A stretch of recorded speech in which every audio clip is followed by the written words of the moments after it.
Last month, it was all Blue Jays over the A's north of the border in Toronto. A 3-game sweep had the green and gold frustrated, and now 5 weeks later, the Blue Jays are still on top in the American League East. Now the Jays fly west, where Bob Melvin and the boys are coming off another long road trip, and they cannot wait to give the Blue Jays a Coliseum welcome.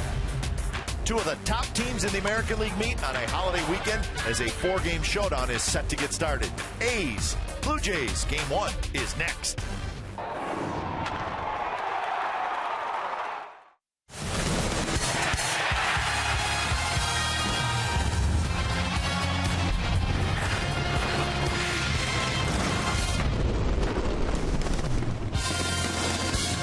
After a 4-4 road trip, the A's are back home for a holiday weekend of baseball. A couple of first-place teams getting set to square off. It's the Toronto Blue Jays and the Oakland A's coming up on Comcast Sportsnet California.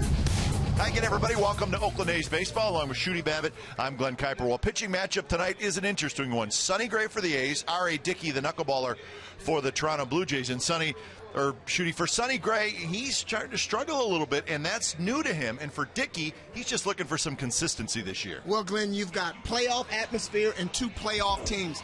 Not too many times you get aces matching up against each other. You'd like to see Sonny Gray get it done a little differently than what he has in the past, because it's been a little laborious, if you will. And look at the knuckleballer over here. 38 years old, 34 starts last year, still moving along strong. What a great pitching matchup. And Dickey's got a win over the A's earlier this year in Toronto. Now, with the Blue Jays, it's always been Jose Bautista. He's the guy. Don't let him beat you.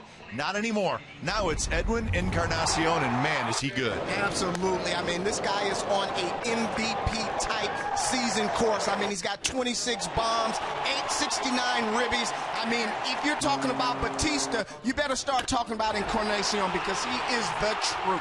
So a game-winning home run yesterday as the Blue Jays swept the Milwaukee Brewers in a 2-game series. So good challenge for the Athletics after being swept in Detroit, and they'll have to be at the top of their game as they're taking on the Blue Jays. So we're looking forward to it. Holiday weekend of baseball here at the Coliseum. It's the Oakland A's and the Toronto Blue Jays. We'll have lineups and first pitch when we come back.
Sportsnet California is brought to you by Jack in the Box. Head to Jack in the Box for the new Jalapeno Ranch or Barbecue Ultimate Cheeseburgers at participating restaurants. And by Toyota, #1 in NPG, durability, and resale value. Toyota, let's go places.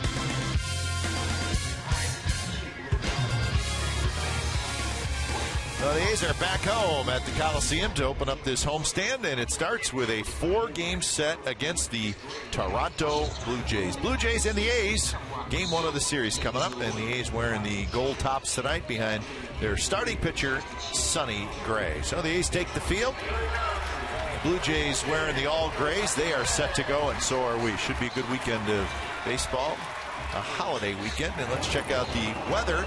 It's presented by the Santa Cruz Beach Boardwalk. Get to the beach. The admission-free boardwalk is now open daily. 66 degrees, fairly breezy night at the ballpark. It's supposed to warm up as the weekend goes on, and actually it's supposed to be very warm on Sunday and Monday. So we'll see if that is indeed the case, but a nice night, typical night of weather here in the summer at the Coliseum. Let's check out the starting lineup for the Toronto Blue Jays, a team that score a lot of runs. Jose Reyes, the shortstop. Melky Cabrera is in right, and then Batista's going to be the DH tonight. Edwin Encarnacion in left. Adam Lind at first. Then it's Juan Francisco, Minoru Kawasaki, Anthony Goes, and Josh Tolley.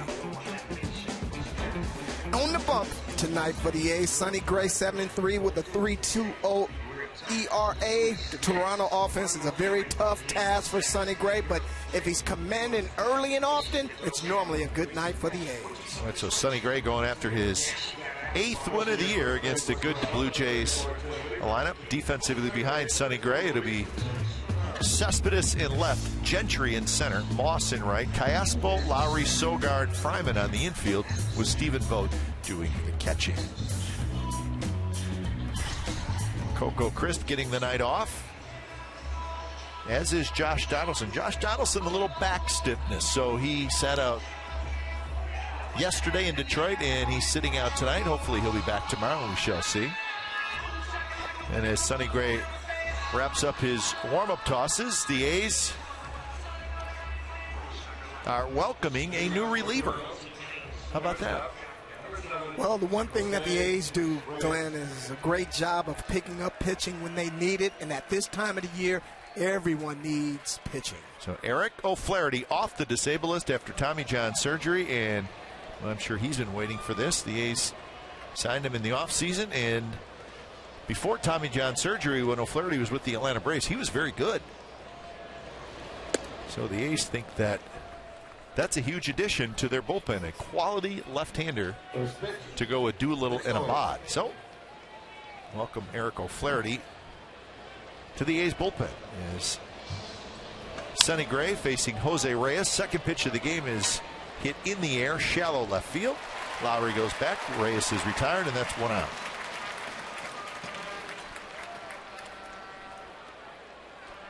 So that'll bring up Melky Cabrera. Batting in the second position, right fielder, number 53, Melky Cabrera. Blue Jays are 47-39 on the year, and they have a 1-game lead over the Orioles in the East, 4.5 over the Yankees, and it's been a very good year in Toronto.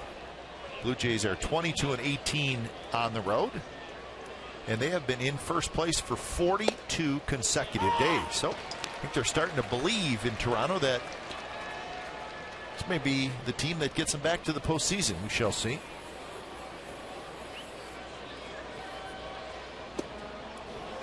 Curveball dropped slow to Melky Cabrera. John Gibbons and a good team. It's been 20 years since the Blue Jays were in the postseason. Of course, that goes back to 1993 when they won the World Series, but that's the second longest postseason drought in all of Major League Baseball. So they think maybe this year it'll be different. And we'll find out. On the ground to Sogard, who flips to first, and that's 2 outs. So the Kansas City Royals have the longest postseason drought. It's been Number It's 19. been 28 seasons. So the Royals trying to get in, and they got a shot, as do the Blue Jays. See, the Mariners, it's been 12 years since they made it, and so maybe a couple of those teams on that list, who knows, maybe more, could get off that list by getting to the postseason this year.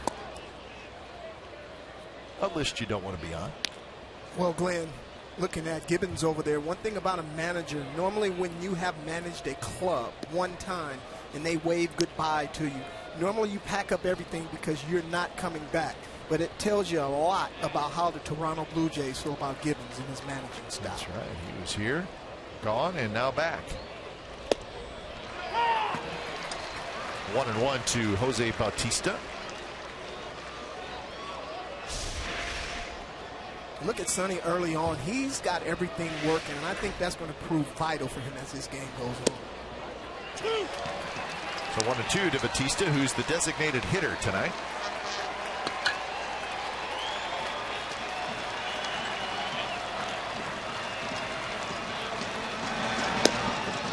Another fastball. This one just a bit outside. 2-2 the count. Chad Fairchild is calling balls and strikes. And Bill Miller is the crew chief, and he's at second base. 2-2 pitch, and that's a good curveball and a pretty good take by Bautista.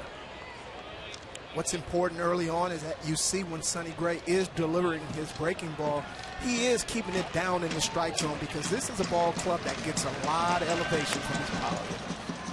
Bautista fights that one off, loops it foul.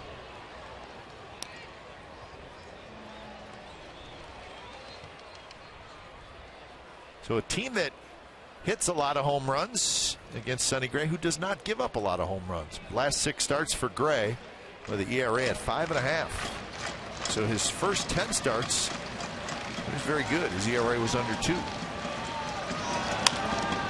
That one chopped toward the shortstop Lowry, and that's a 3-up, 3-down inning for Sonny Gray. Bottom of the first coming up. No score from the Coliseum.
Let's look at their lineup. It'll start with the designated hitter John Jaso, then Cayaspo, Cespedes, Moss, Lowry, Vogt, Fryman, Sogard, and Gentry. R.A. Dickey, the knuckleballer. Well, the A's hitters tell you that they felt like they were at a disco tonight. It's because Dickey's ball was doing a whole bunch of dancing. 88 strikeouts in 104 innings for R.A. Dickey. So he faces Jaso, and the first pitch is a no swing. So looking for his 7th win of the year.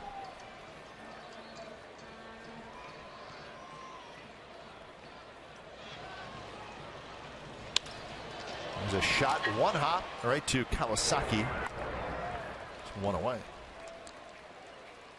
So Jaso is retired, and that'll bring up Alberto Callaspo. Defensively for the Blue Jays, Encarnacion in left, goes in center, Cabrera in right, Francisco, Reyes, Kawasaki, Lind on the infield with Josh Tolley doing the catching, and Tolley is R.A. Dickey's personal catcher, so much so that he was included in the trade when Dickey was traded from the Mets to the Blue Jays. You got to have your personal catcher with you.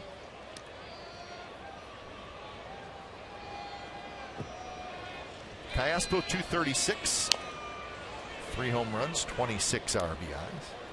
Glenn, right away you watch Alberto Callaspo, who is a switch hitter, batting from the right-hand side. Yep. You'll find this to be common with a lot of hitters that are switch hitters. And the reason for that is that you just don't get a chance to prepare when you're a left-handed hitter, and you don't want to mess up your rhythm and your timing. So you do something that you're not used to. You look for the ball, and you just hit the ball when you're facing a knuckleballer. And there's a floater, and the count is 1-2. Cespedes to follow here in the bottom of the first inning. Strike 3 called, and Callaspo spins around, heads back to the dugout. As you watch Callaspo here at the plate, one thing that I'll be watching for with the A's hitters tonight is where they stand in the batter's box. When you're facing a guy like Dickey, who basically throws the ball down the middle of the plate because his knuckleball moves in so many directions, you probably need to get up on the plate, make him aim the ball, because it's very difficult to aim a knuckleball. Now you're kind of taking away his weapon a little bit, but when you open up that zone, when you're standing away from the plate, it just allows him to do so many different things with the baseball. Only active knuckleballer in baseball. So do you recall facing a knuckleballer? Charlie Huff. Charlie Huff, and he was a good one. You have to give Dickey so much credit for being able to reinvent himself. He was a #1 draft pick, a hard-throwing guy who came up with a missing ligament in his elbow. And that one's drilled right at goes in center. So that's a 10-pitch inning for R.A. Dickey, and we're on to the second, no score.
Well, how do you do that? You've got to get Dickey out of his rhythm. You've got to get runners on base. He's got a bad reputation for giving up crooked numbers when he gets guys on bases. He starts trying to pitch with his fastball a little bit, so try to take that knuckleball away from him.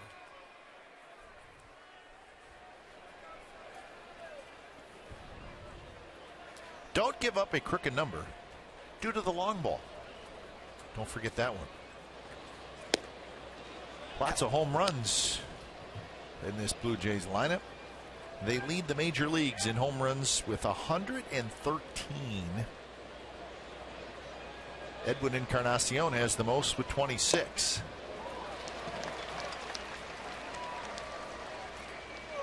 "26 homers and 69 RBIs. Leads the majors in both categories. A .281 batting average. And there's a shot in the left field, and that's a base hit. Well, he has become such a better hitter the last couple years. Just more of a complete hitter. You used to be able to get him out off the plate, but not so much anymore. Well, talking to some of the hitting coaches that Encarnacion have had, they've always talked about how good of a fastball hitter that he is, but he's a big-time video guy. He likes to see how pitchers are going to go about getting him out, and he'll watch that video, and he'll sit on a pitch. He'll get a fastball, and he'll wait for a breaking ball, and if you make a mistake, he will make you pay. Here's Adam Lind hitting .341 with 4 home runs, 27 RBIs. It's a matchup of the two top scoring teams in the American League. The A's have scored 425 runs. That's first. The Blue Jays scored 403. That's second. So those two teams and the Colorado Rockies, the only 3 teams that at this point in the season have scored over 400 runs, and Lynn slices one into the left field corner. Encarnacion to third. He will stop there. And the ball trickles away, and Encarnacion thought about trying it, then stays at third. So second and third and nobody out. Lind goes the other way for a double. One thing I talked about in the first inning, how Sonny Gray was getting his breaking ball down in the zone. Right here, he leaves the ball right in the happy spot for Lynn here, and he's able to drive the ball to left field. So this is when the ball trickled away from Callaspo. So second and third for Juan Francisco.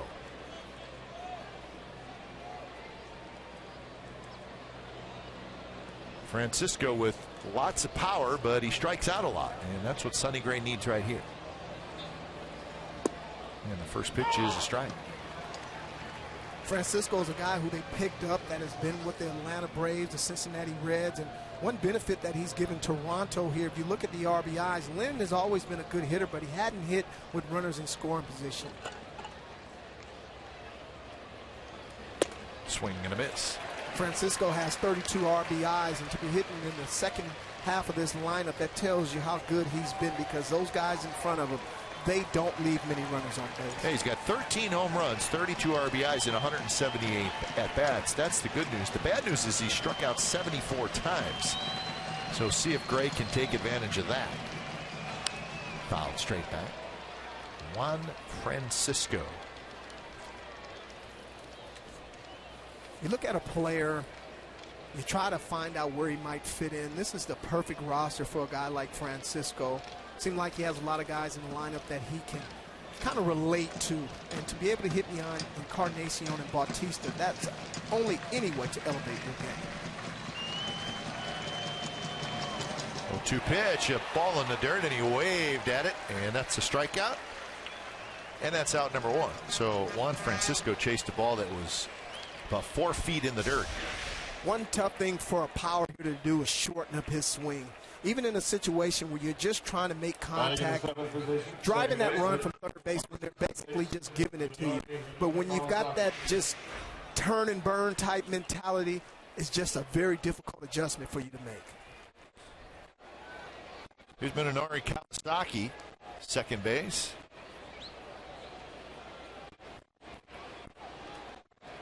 Kawasaki just brought up from AAA Buffalo.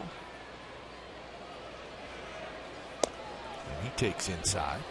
You know, Glenn, when he came up with Seattle, this guy was gold glove caliber, but they were basically just knocking the bat right out of his hands, and that's what didn't allow him to stay in the major leagues. I'd be careful with this guy right now, knowing that the way that he swings the bat, he may try to take one with him to first base just to try to get Toronto on the board. Inside again, 2-0.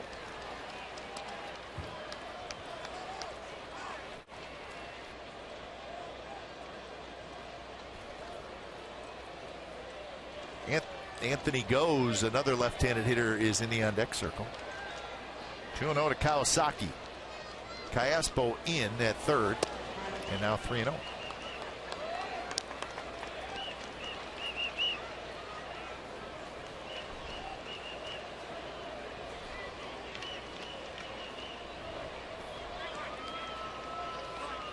Outfield shallow and shifted toward left center.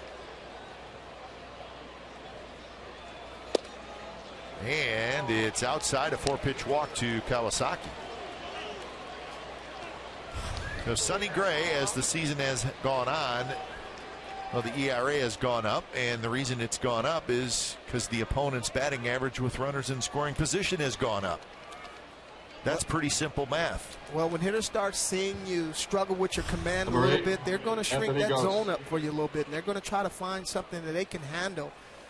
And as far as Sonny Gray is concerned, the one thing that he hadn't been able to do is command that fastball. Situation like there, you're just trying to knock the bat out of Kawasaki's hand, but he just can't apply a good fastball. And Fryman has it. He'll come home. They'll get the out there. So Fryman backhanded and threw to Vogt. So that's the second out, and they're trying to keep the Blue Jays off the board. But now John Gibbons is going to come out and see what his argument is. To be quite honest, Glenn, I think what he might be arguing is that there was a force play. It looked like Fryman might even tag the runner going down to second base before he threw the ball home, which would have made that a tag play opposed to it being a force play. Well, let's see. Well, he tried to tag him. Now, let's see if he did get him. See, he tags him there, so that should be a run for the Blue Jays. Yes, it should be. Because the tag was made, which eliminates the force then, and you saw Encarnacion come in, and he would have needed to be tagged. Interesting, very interesting. And you know what?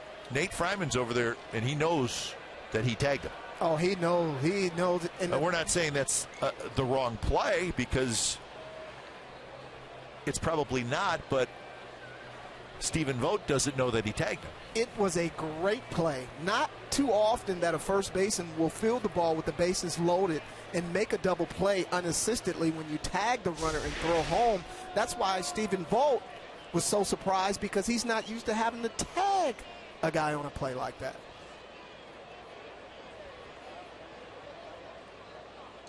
So the 4 umpires are huddled, and this is very interesting. Obviously, none of them saw Fryman tag Kawasaki. Fryman is the only one. And that Kawasaki knew that. maybe. And I don't even think Kawasaki knows the rule right there. Interesting. He didn't even see that in Japan. I've never seen that in my 40 years of baseball. No. And now you got, the does it get checked? Because this is a run. Is that a reviewable play? That could be a different story. But the umpires have huddled now for a while. The umpires are asking each other, is this a reviewable play?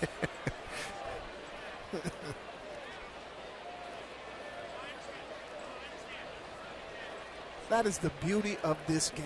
Every day you show up, but something different can happen. If you're John Gibbons, just say, I want the call at first reviewed. Right? Yeah, but the home plate umpire, there's the call. He thinks it's a force out as well, and it looks like they're going to take a look at it. But so John Gibbons is saying, I want you to check the tag at first, because I think he was out at first. That is his only argument here. His only argument. His argument is he wants his guy to be out at first, safe at home. Oh boy, interesting. Very interesting. This play under review is presented by Samsung. So we're just going to hold here and see what the umpires come up with.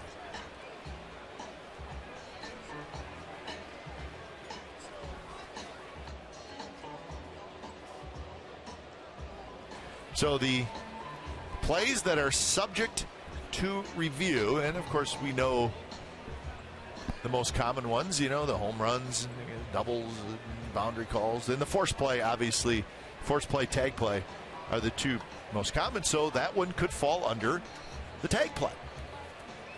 But there wasn't a call made on the tag play.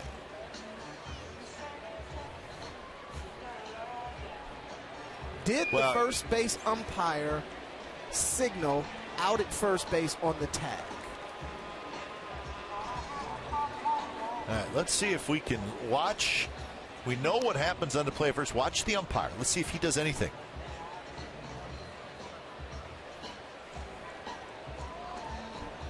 So you're reviewing the tag play on your guy that was called safe, and you want him to be called out. This is what they're arguing. That's beautiful. Oh, my goodness. As great a job as Major League Baseball is doing with the instant replays, this is the part of it that really makes me scratch the 4 or 5 little hairs I have left on the top of my head. Well, let's just triple check to make sure that Fryman did actually tag him. Yeah, and it certainly looked like he did. So that would make this right here a tag play. Stephen Vogt didn't know that Fryman tagged him, and at that point everybody looks a little confused. How about Kawasaki being out of the baseline?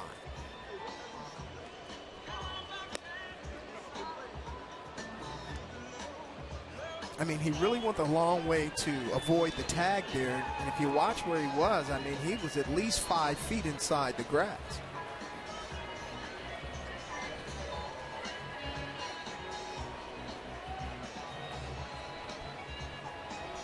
So if you're the home plate umpire, who you call the guy out because you're looking down at your first base umpire and you see him say, safe, no tag. That's what he saw. So then it's a force and the guy's out. So maybe what they are reviewing is if he actually made the tag. Because if he didn't, that nullifies it. Toronto is challenging the ruling on the field. It said that the runner at first base was not tagged. So that's what they're doing. They're challenging that their runner was called safe at first, but they actually want him to be called out at first, and they would get a run. This has to be a first. This has to be one for Abbott and Costello. Who's on first? What's on second? I don't know. Well, and you know what? John Gibbons deserves some credit. Absolutely. Blue Jays dugout. I mean, they saw it.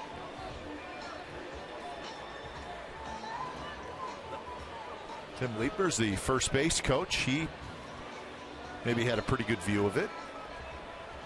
All right, so here we go. Let's see, folks.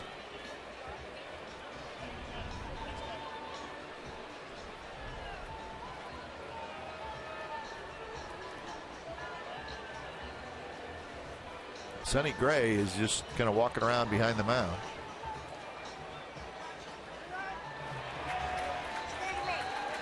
Yep, so Bob Melvin's now coming out, and Bill Miller's saying you cannot argue. So they called Kawasaki out, and they called the runner at home safe, and that gives the Blue Jays a run. Wow.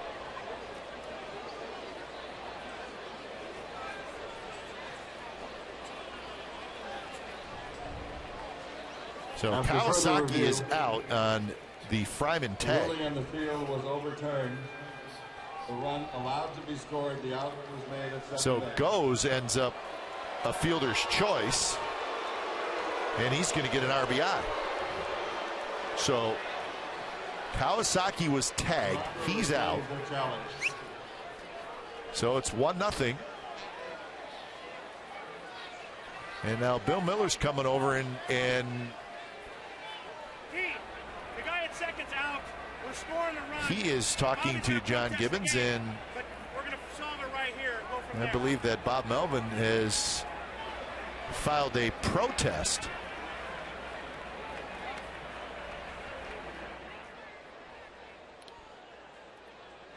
So they're back on the headsets. We'll see what that's all about. Well, I'm just as confused as I was from the beginning.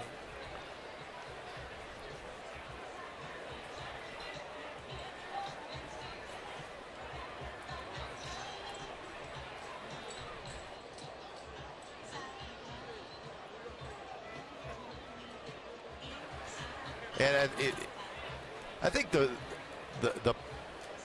problem really all stems from Vic Carapazza, the first base umpire, calling him the runner safe, because that's when things sort of spun out of control here. Well, from the angle that we had, you really couldn't tell because there wasn't daylight in between the tag there. Now you look on the right side of the screen, you can see the first base umpire calling the runner safe. I can't see how he can in that angle there, because from what it looks like from there, it looks like Fryman tagged him right on his rear. It was kind of clear cut there for me. Yeah, I think just where his angle to the actual play, he may not have been able to see it. Fryman may have blocked him. But the problem is Stephen Vogt and the home plate umpire look down and they see the safe call. Well, then they're thinking, well, it is now a force play at home, and Vogt doesn't do anything except get the force, and he's just going by what the umpires say. So it's a little unfair for Stephen Vogt. So this game is being played under protest by the Oakland A's. Very, very misfortunate. I mean, you just don't see that play that often. You may go another 15 to 20 years, because normally that runner's getting a pretty good jump, pretty good lead off of first base. He's going on contact when the ball is hit on the ground. You're normally never within arm's reach of the first baseman, so that's what makes the play so difficult to occur there. And then on top of that, Stephen Vogt is definitely not used to seeing that. So first and third, a run in. Josh Thole, the ninth place hitter.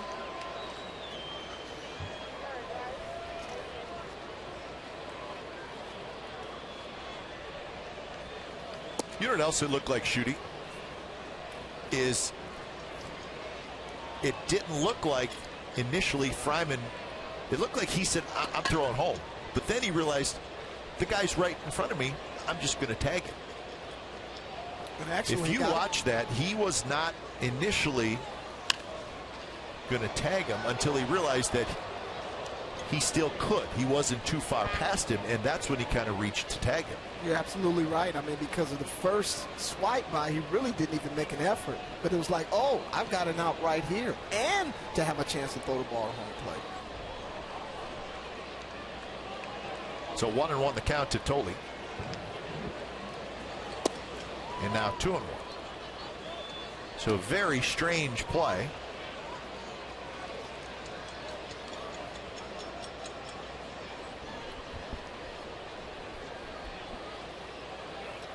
Thole hitting .261 with 5 RBIs. Keep an eye on Goes. He's got very good speed.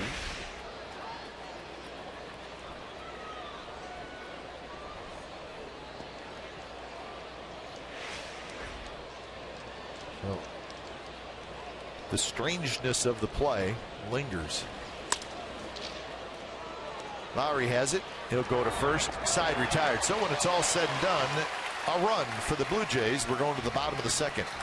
Toronto 1, the A's nothing.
July 8th, A's versus Giants game, we got a big-time softball game. The A's will host a Bay Bridge First Responders softball game presented by AAA. First responders from Oakland and San Francisco will battle for softball supremacy. As a thank you to these men and women who put their lives on the line to help ours, AAA will be making a donation to each of the participating organizations. So that'll be Tuesday, Monday, and Tuesday. The Giants will be here. Wednesday and Thursday, the A's head to San Francisco.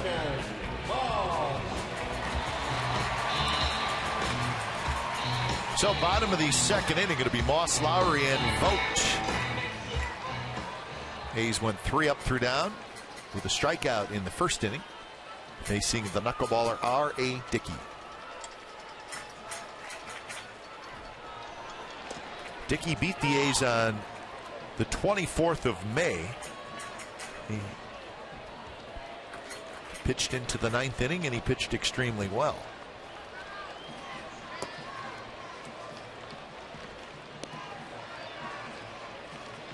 But it's been kind of an inconsistent season for R.A. Dickey, his second year with the Blue Jays.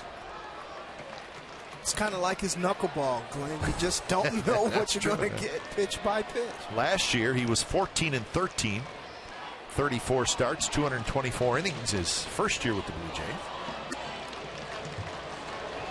Coming off the Cy Young Award in 2012 when he was a 20-game winner with the Mets.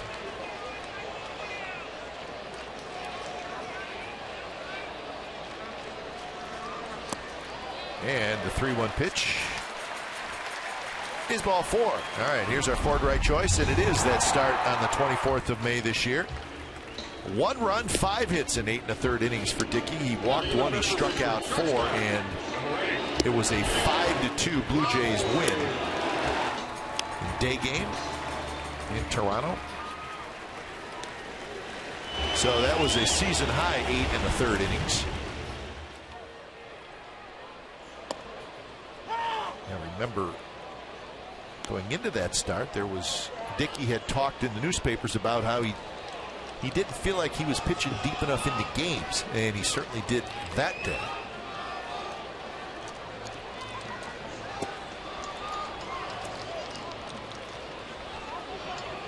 Well, when you look at A's hitters, I mean, this game has gone from a hard ball game basically to a wiffle ball game, because as a hitter, the only way you're going to have any success against a knuckleballer, you're going to have to stand up tall, you're going to have to make him elevate the ball, and you're going to have to create some leverage and get him up out of the yard if he keeps something up in the zone.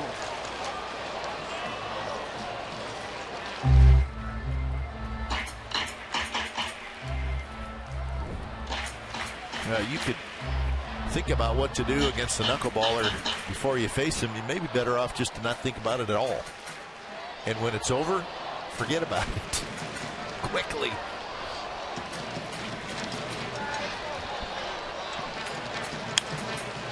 In the air to right field, Cabrera fighting the sun, but he's able to shade his eyes, and he makes the catch. Well, Glenn, you've played plenty of wiffle ball games in the backyard with your brothers. You know how difficult it was to hit that ball when you had all those holes in it and the ball was moving all over the place. This is the same thing that the A's hitters are facing tonight. And you're right. See, I always hit the ones with the holes in it, but when they hit, the ones they hit had tapes over the holes. What's that all about? You were the baby brother. I just realized it a couple years ago that just didn't seem right. You know the baby brother falls for everything. When I threw it, it just didn't break that much. The old knuckleball.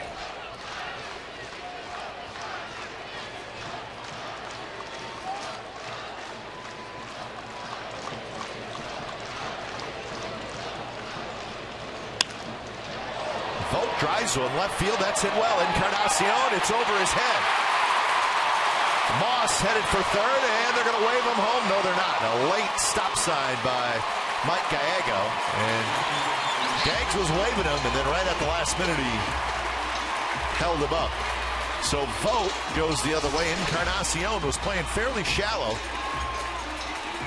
Encarnacion came up as a third baseman, has played some first base, and the hardest thing for first baseman to do is to go out and play the outfield, especially here at the Oakland Coliseum, where it's very difficult to see the ball. But if you watch Moss right away, he saw Encarnacion struggling right away, and he was able to get to third very easily. But that wasn't a very good attempt by the Toronto left fielder. So an opportunity for the A's, second and third, one out for Fryman.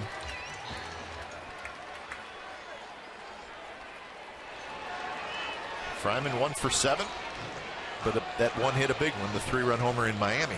And the first pitch is a strike. Well, Glenn, you know, we started an hour earlier tonight, and you can see that half shadow on the field as well, and that's not making it any easier for the outfielders, especially in left field, because he's the only one in the shade right now. And a quick 0-2 with Sogard in the on-deck circle.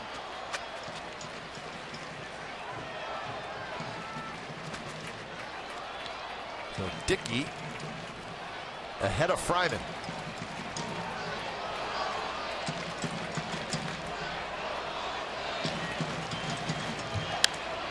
And that one's hit toward right center.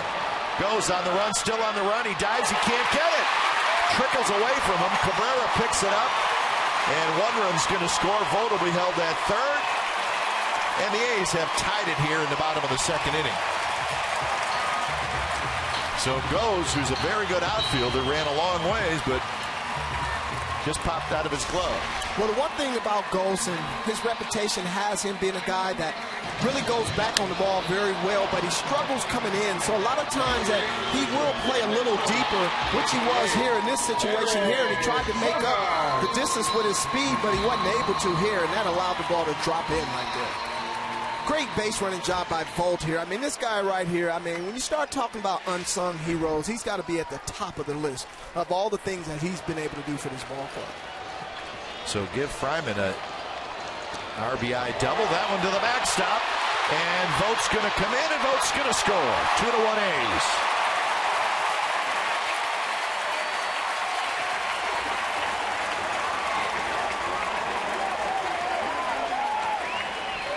So that's always a major possibility with a knuckleball as well. Well, one thing I talked about, key to getting to Dickey, is getting runners on base, because now it kind of eliminates what he can do with the baseball. He loves to sink it, cut it, sink it into the dirt, but when you have runners on base, now you have to kind of eliminate some of that movement, and when the ball moves away from Tolley, he has no chance.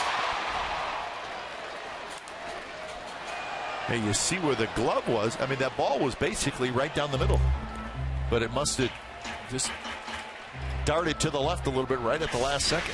I mean, watch where his glove is. It's pretty much right in the middle of the plate, but just it's dancing. You said it as well as it could be said, Glenn. You just don't know what you're going to get each knuckleball that he throws. And an 0-2 pitch in Sogard, swings and misses. If you look at Tolley and the glove that he has on back here, knuckleball catchers for a pitcher has a different glove than what he uses every day, because the ball moves around so much that he has to have some room to catch it. But if you watch this ball here, it has no spin on it whatsoever. And here in Oakland, when you have a little thicker air, the ball tends to have a little more movement, opposed if you were in Arizona somewhere pitching. So here's Gentry with 2 outs. Gentry takes a strike on the inside corner. Gentry 275 with 4 RBIs. Giving Coco the night off tonight.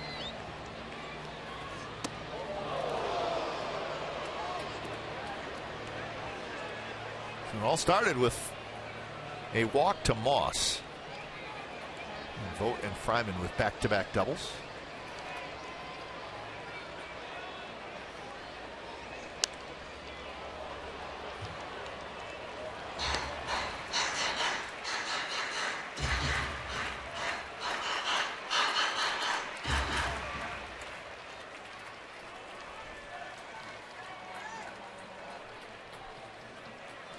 Dickey, quick look at third. That's where Fryman is. He's like a high fastball. Fastball's right around 80 miles an hour. And he will throw it some. Topping out at about 82.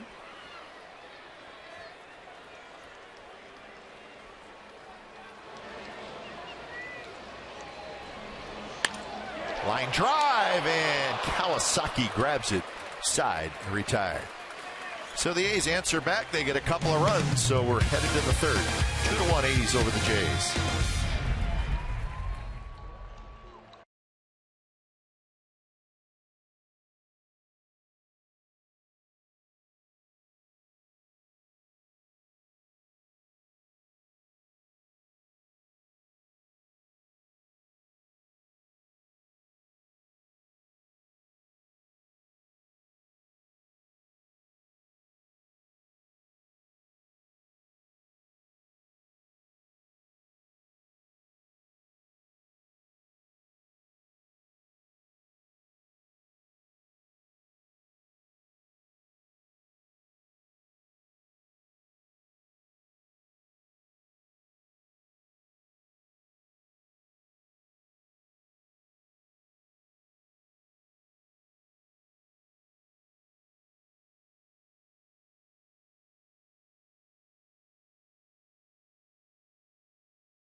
Tonight brought to you by Frost Brewed Coors Light. Check this out, folks. Now remember, the A's just finished 5 3-city road trips. The first 5 road trips this year for the A's, all 3-city trips, which quite frankly is unheard of. How did they do? Well, in the first 2 cities of each trip, Shooty, the A's went 23-7. But that third city, the final stop on each one of the trips, 4-11. What do you think about that? Sounds like they need a bigger gas tank. Sounds like they need to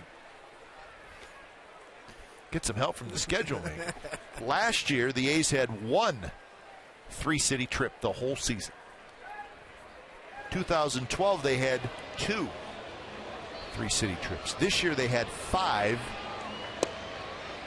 in a row. And I'm telling you, it's unheard of. We tell people that, and they're like, what? So the A's made it through, and they are done with those 3-city trips. So you get through them, and you still have the best record in baseball, so you did your job. But that third stop of each trip was tough for the A's. I think you said it best. They still have the best record in baseball.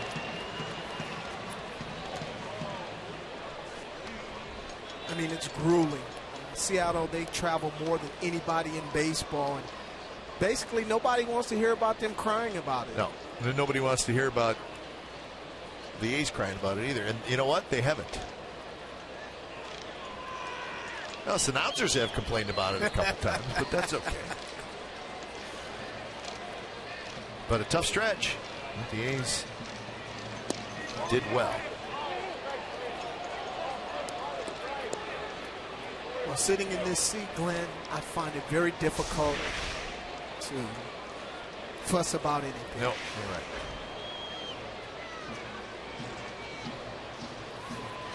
Three and 2 to the Blue Jays, a leadoff man, Jose Reyes. Strike 3 call, Reyes knew it.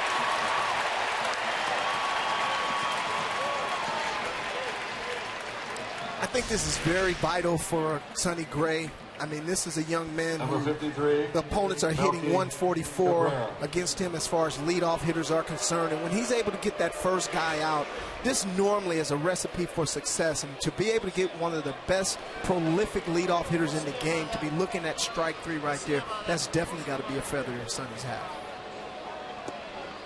So here's Melky Cabrera, who bounced out to second in his first at bat.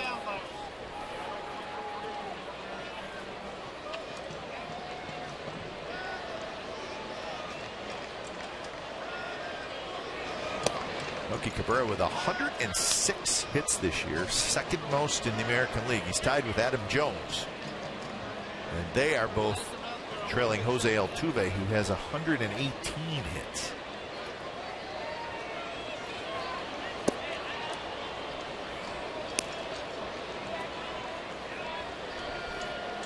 Sonny Gray with a shutdown inning opportunity.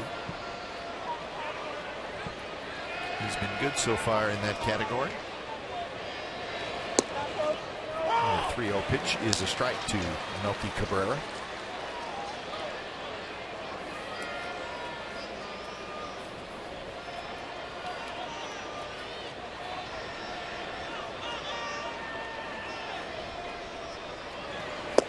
And the pitch is a fastball that's a bit low.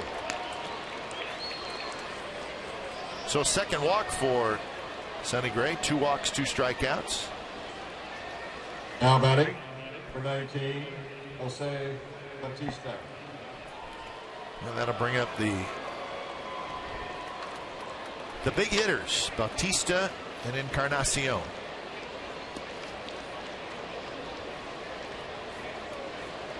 Bautista grounded out to short first at bat.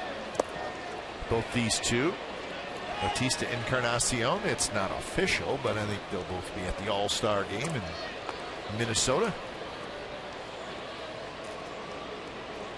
I look at Bautista down there, and it's been well noted that very good center fielder that won 6 Gold Gloves here had a very instrumental role in Bautista becoming the power hitter that he is today, just by one tweak that he made in his mechanics, and he's taken off and has become a perennial power guy each year after that. You're talking about Dwayne Murphy? Dwayne Murphy. Big help. That one bounced. Nice play. Callaspo double pumps, throws to first, and Fryman digs it out. What a play by Callaspo. A backhand short hop. And he looked at second and then decided to throw to first, and they just got Bautista. Well, they talk about this being the hot corner. Well, this is Callaspo turning the hot corner cold. Just a great instinctive play here. He's not strange to third base over here. This guy played a very pivotal role for the Anaheim Angels when the A's were able to acquire him to do that. And it's a luxury to have a guy like Callaspo who can play all over the diamond, and he's stellar at third base. So now Encarnacion steps in. First base is open, but they'll pitch to him. And a fastball outside.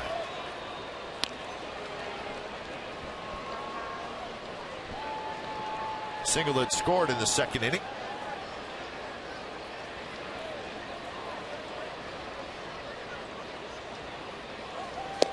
And there's a strike with a fastball. Look at Encarnacion, and I can't help but think about the great player Eric Davis, who had such strong hands and wrists. In order for a hitter to be able to position his hands at the belt where Encarnacion starts his hands, you have to be very strong to do that.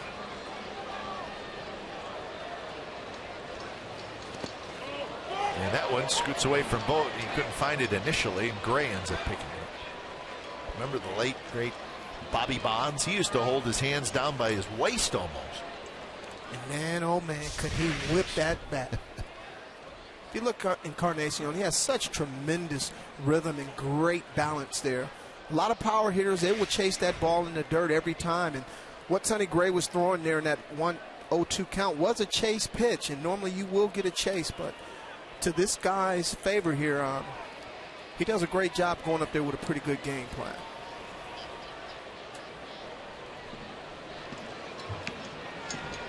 There's your home run numbers for Encarnacion. 42 in 2012, 36 last year.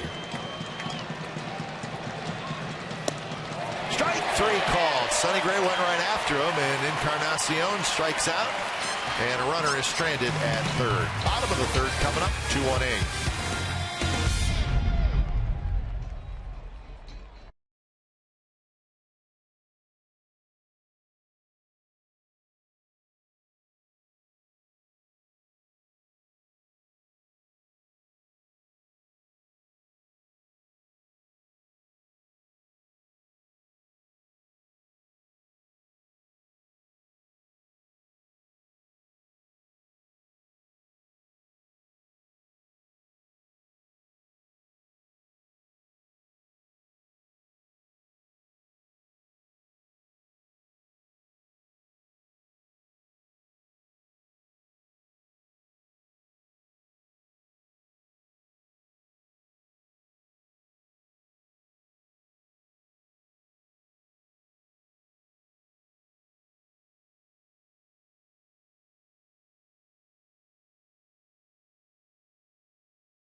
the rule for protesting games. A manager claims that an umpire's decision is in violation of the rules. No protest shall ever be permitted on judgment decisions by the umpire. In all protest games, the decision of the league president shall be final. So, was it a violation of the rules by the umpire, or was it the umpire's judgment, or in this case, basically a missed call? So that's what the rule is on protesting games. So the A's have done that, and we'll show you the play if you're just joining us again here in a moment. It is a very strange play in the top of the second inning. 2-2 now to Jaso. Callaspo to follow, and then Cespedes. And Nate Fryman was right square in the middle of it.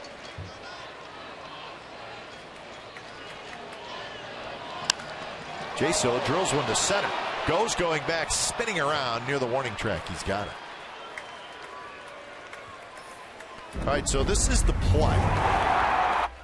The runners were at second and third. I take that back. The bases were loaded. And Fryman tries to tag the runner. He's actually, the umpire says he did not tag him. Replays show that he did. The problem is Stephen Vogt didn't think he tagged him because he looked at the first base umpire, and first umpire said safe, meaning he didn't tag him. So Stephen Vogt says, well, that makes the play at the plate a force out, so I just have to catch it, make sure my foot's on the plate, and the runner's out. Well, that wasn't. It was a tag play.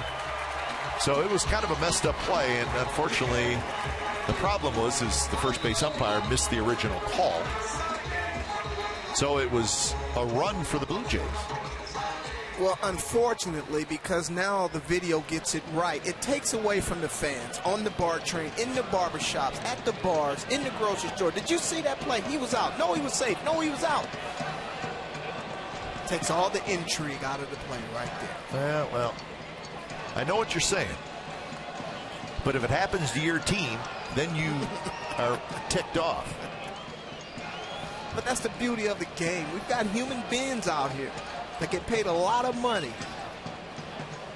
Yeah, I never bought into that mistakes and missed calls, and that's all part of the game. I never bought into that. I didn't. Well, it's human error, Dwayne. I understand. It's human error until it happens to your team, and then you want instant replay. So you're truly in favor of instant replay? I am. I mean, there's some things that, I don't completely agree with, and there's some things that I think improvements will be made in the off season. Or that discount. I just think there's a lot riding on these games, and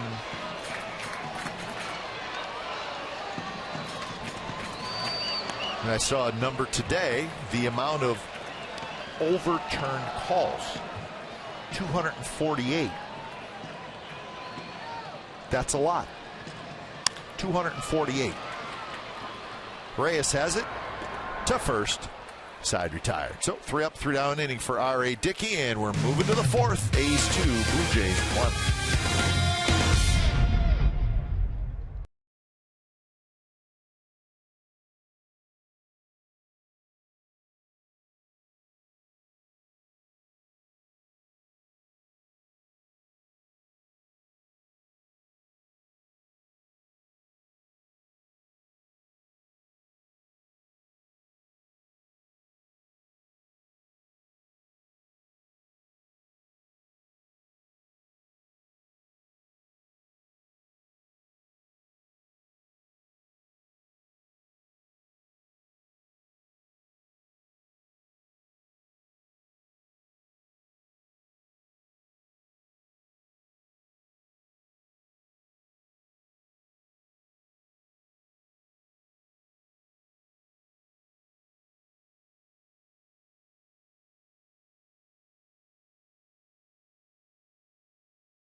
partner to celebrate America's armed forces.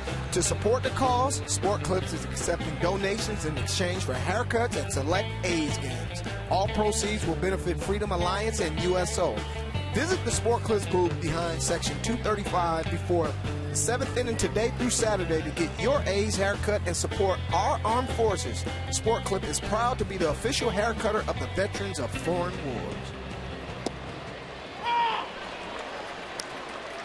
A's 2, the Blue Jays 1. It's the top of the 4th inning. Lind, Francisco, and Kawasaki. Sonny Gray with 2 walks, 3 strikeouts. Going to have to get over and cover. The throw is right there from Sogard. So Nate Fryman moving to his right, and that made it a Sogard to Gray play. Number 47. Before it's all over and done, Sonny Gray is going to receive multiple Gold Glove awards. He's one of the better fielding pitchers in baseball. Instinctually, he's always in the right spot, making plays that you just don't see pitchers make, and that was basically routine for him there. So 1 out. Here's Juan Francisco. Big shift on for Francisco, and he takes a ball. Francisco struck out swinging with runners at 2nd and 3rd and nobody out. That was in the 2nd inning.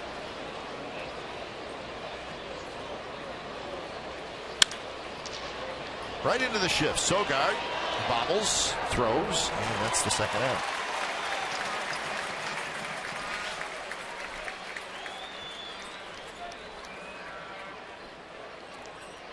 Glenn, when you're looking at players, body language says so much. A lot of times when Sonny Gray is struggling a little bit, not too sure about what his stuff is doing, he's tugging at the hat, just doesn't look very confident. Right now he has a real good gum chew going, looks real relaxed and pounding the strike zone.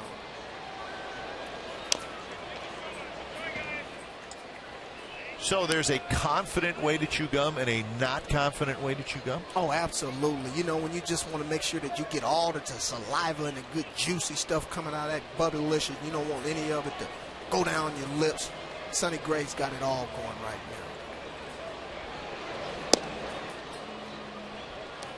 now. Okay. All right. When it's going bad, just letting that sink in a little bit. When it's going bad, it looks like you're going to chew your lips off. Just a nervous chew. Okay. Again, just trying to take it all in. Absolutely. Put a visual on that. It's a coolness to it.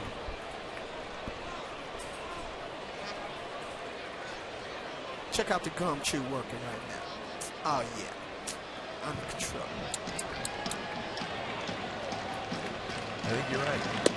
I see exactly what you're talking about now. Back in the day, the ladies would make it pop. Remember, they used to make that gum pop? I thought it was a little annoying. I found that to be extremely annoying, and I still do. Whatever happened to the gum popping anyway? I don't know. That one into the A's dugout. It bounces right back out. Kawasaki says, my bad. Watch this. Whoa. I call that the emergency swing. My bad. That was a major emergency swing. Now full count. Kawasaki walked in the 2nd inning.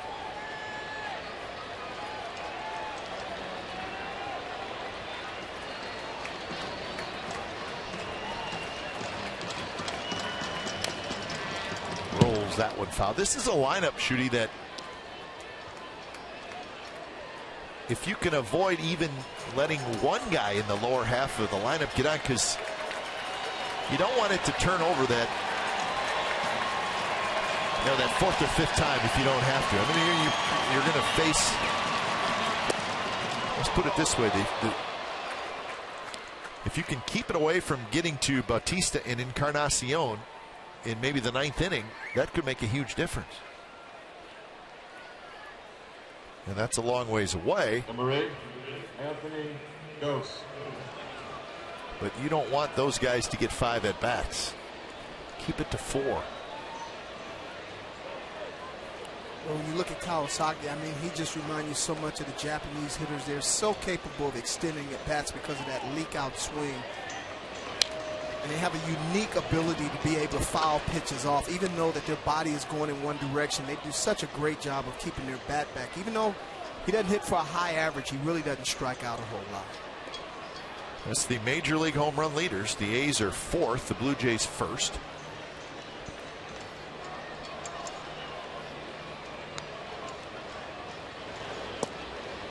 Colby Rasmus is not in the lineup tonight. He's got a little bit of a sore wrist. That's another big power hitter. Rasmus has got 12 home runs.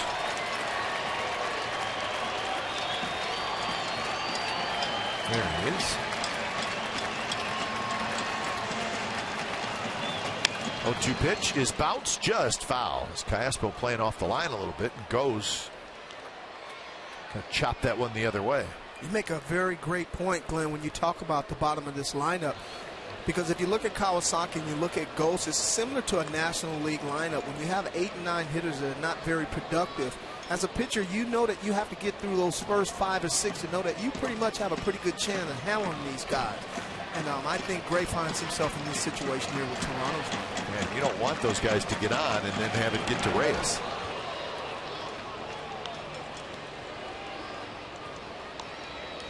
But I think you could make the point of very close play at first.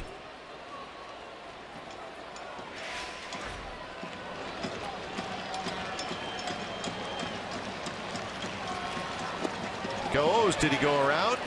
Yes, he did. That's a strikeout, and that's number 4 for Sonny Gray. So a runner stranded, and we're headed to the bottom of the 4th. It'll be Moss, Lowry, and Vogt. A's leading 2-1.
California is brought to you by Kelly Moore, proud sponsor of the Oakland A's. KellyMoore.com, bring inspiration home. Bottom of the 4th inning. Fireworks coming up after the game tonight. As tomorrow is the 4th of July. So a nice crowd on hand. The A's have had terrific attendance. Starting last homestand. And with a holiday weekend against a good team. And then Monday and Tuesday the Giants come in. So the good crowd should continue to come. Inside corner, a strike to Moss, who walked and scored in the 2nd inning.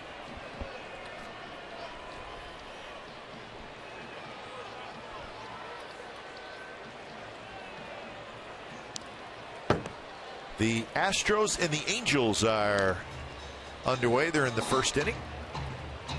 Down in Anaheim. Oberholzer for the Astros against Shoemaker for the Angels. That's the first of a 4-game series at the Big A. Start of a 7-game homestand for the Angels. Well, that one just got a piece of, did Moss. Glenn, as tough as this schedule is, boy, Josh Tolley, you can't put on a big enough glove back there. I mean, Dickey has a pretty good knuckleball going tonight. It's worked for him and against him. When he gets guys on base, it works against him. Right now, it's tough for the A's. And this one kind of floated up there high in the strike zone, and Moss skies it foul. You know, Glenn, talking about the schedule, yeah, which looks like a playoff preview, I think is a benefit for the A's to be able to play Detroit, Toronto, and the Giants, because it kind of gives you a gauge on where you are right now, what you need to do. We are at the halfway point right now, and there are some adjustments that have to be made. Well, all those teams, as of today's standings, all those teams would be in the postseason.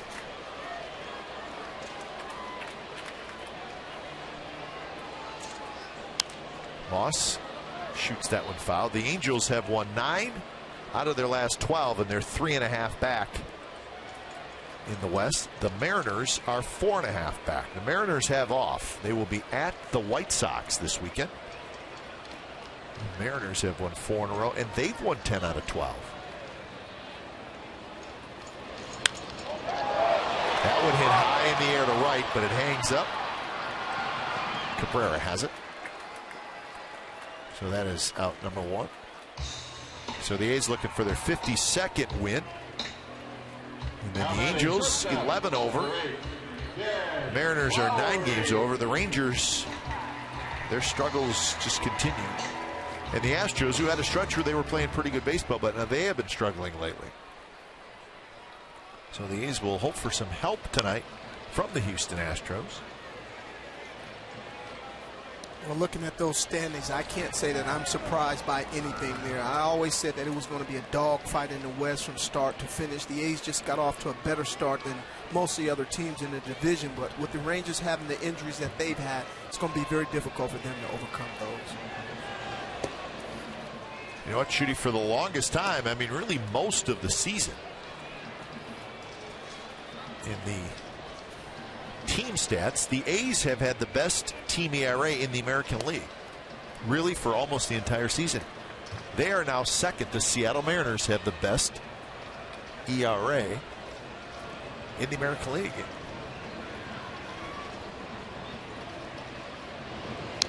And your reports on them and their pitching is terrific, right? Outstanding. They remind you so much of the A's, because once it becomes a 5-inning game, the rest belongs to the bullpen. And these guys have power guys down there after power guys. Everybody's throwing 95 to 97 with plus secondary stuff. So they really present a very tough time for the opposing managers, because when you start talking about matchups, you've got guys that are down there that can go to any type of hitter and get them out. And we know that we do live in a bullpen game now.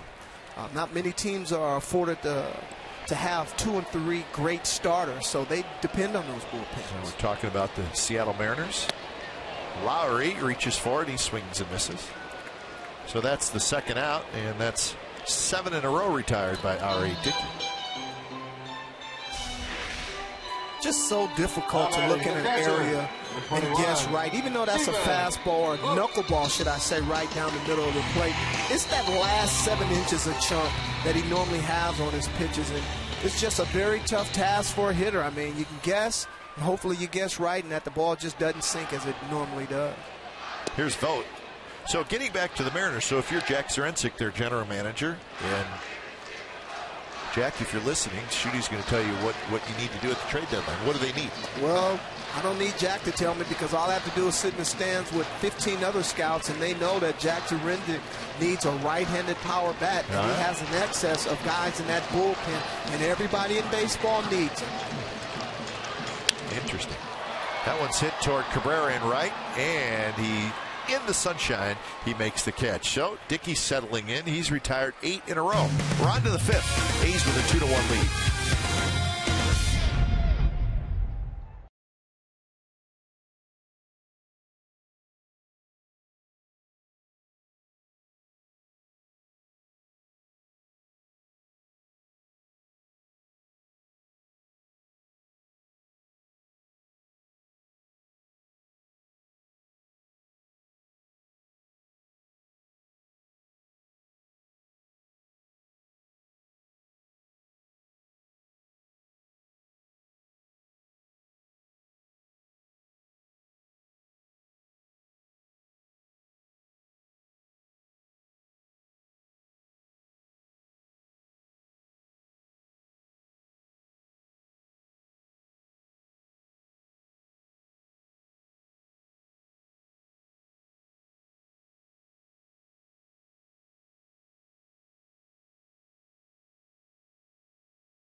promos at the ballpark. Root Beer Float Day. 15th annual Root Beer Float Day is set for Wednesday, July 23rd. A's players, coaches, local celebrities, Glenn Kuiper, and more will serve fan root beer floats for $2 each. 32-ounce mugs signed by Bob Melvin will be available. $25 and 15 non-autographed mugs with unlimited refills are also available. Proceeds benefit the Juvenile Diabetes Research Foundation, adding to the more than $350,000 this event has raised throughout the years. As always, admission is free. A game ticket. And you saw it's a night game. So usually Root Beer Float Day is a day game, but that is not the case. So we'll be there. Nobody serves a root beer float like Mac Shooty Babbitt.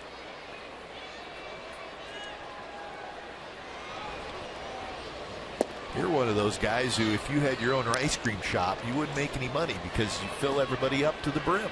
Yeah, Glenn, but I hold the distinct honor of being the only celebrity to ever have broken a scooper on frozen ice cream. You know what? I believe that. Lowry leaps. He cannot quite get it. So Josh Tolley with the leadoff single here in the 5th. Was it a plastic scooper or the real deal? Metal on metal. Josh Tolley with a short, compact swing has always been able to keep his hands inside the baseball. He kind of reminds you of Darryl Porter, who used to play for the Pittsburgh Pirates and the Kansas City Royals. And boy, Lowry showing that 12-inch vertical that he has at shortstop. So Tolley with the leadoff single. And that one's bounced to Lowry, who has it, flips to second for one, and that's all the A's will get. So Reyes going after the first pitch. So he's aboard on a fielder's choice. Baseball can be routine at times, except when you face speed. Even though Sogard has turned this double play on several occasions, just knowing that Jose Reyes is running down the line makes him hurry his transfer a little bit and disrupts his rhythm so he can't complete the double play. So here's Melky Cabrera with Reyes aboard. And in a one-run game, you got to keep an eye on Reyes. He is 16 for 17 in stolen base attempts this year.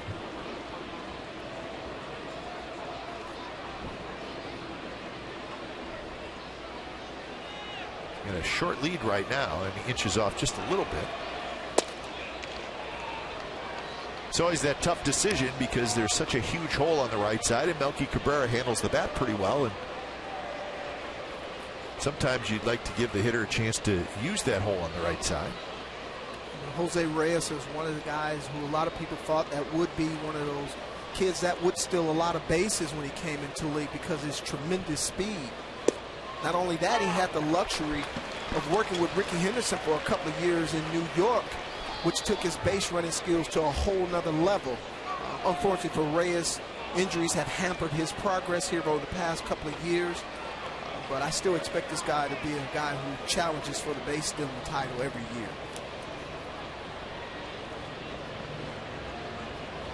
Two and one to Melky Cabrera. And it just missed. Now looking at Reyes' stolen bases, he had a 3-year run in New York, 60, 64, 78. And then after that, 56. He has indeed slowed down some since then. Still very capable.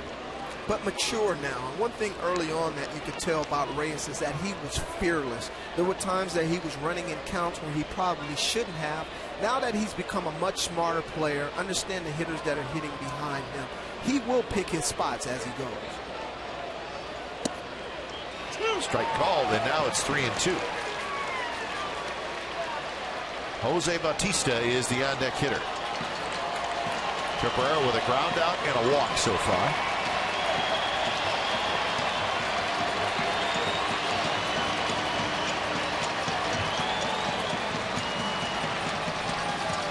Reyes Reyes runs, and the ball's rolled foul.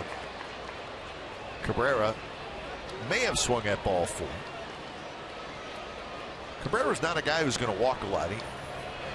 I wouldn't say he's a free swinger, but he's very aggressive. I would call him more selectively aggressive, Glenn. Those are the type of hitters that I like.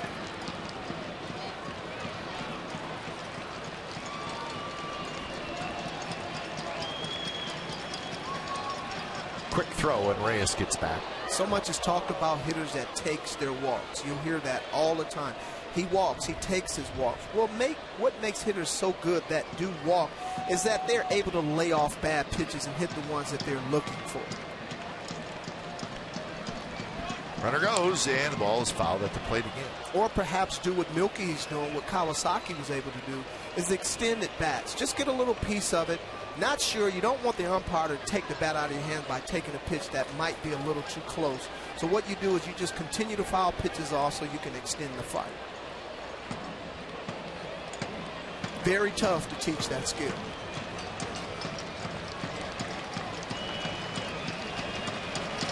Pitch to Cabrera is hit to Gray, who fires to second for 1.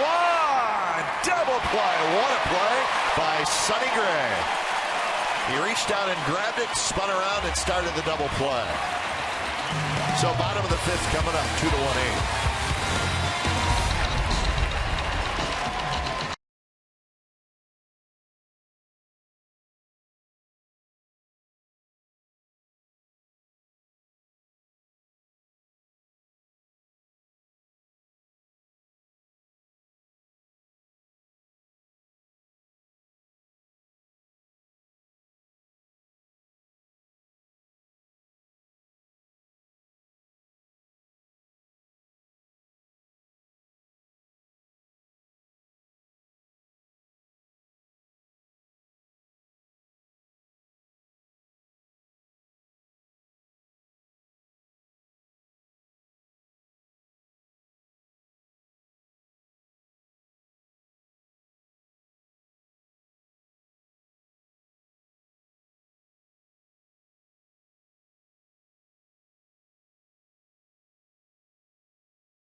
Pitcher so good fielding this position is his ability to repeat his delivery and to be in position to field the baseball for weeks in spring training. PFPs every day, every morning, just so that you'll put yourself in position to help yourself. Great job by Sonny Gray right there. So he gets the double play. He's holding on to the 2-1 lead. Bottom of the 5th inning.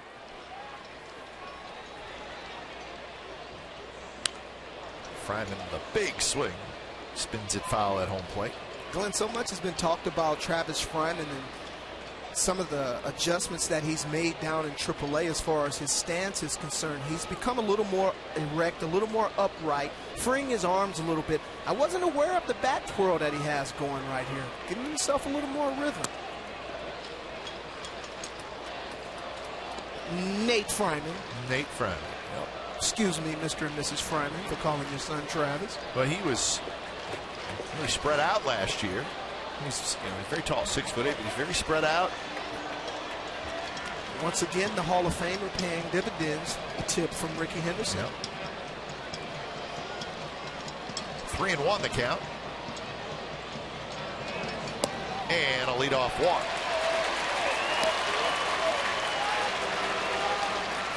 So the A's are playing this game under protest. So when was the last time the A's played a game under protest? It was July 3rd, 2003. versus the Mariners. So 11 years ago to the date. The Seattle manager that night was Bob Melvin. I wonder if he would remember that. Managers have a terrific memory. Kawasaki hustling out, and Kawasaki can't make the play, and it falls, and everybody's safe.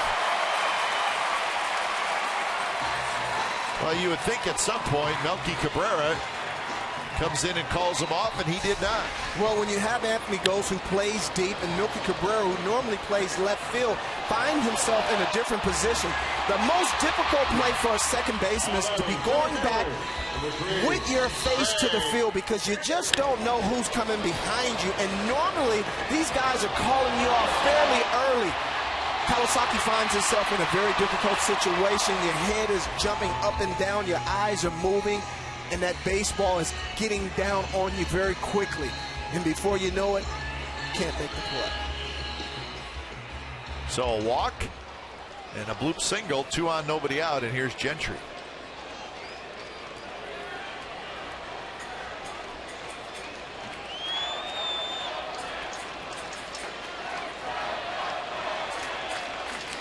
And Gentry squares to bunt, and it hit him.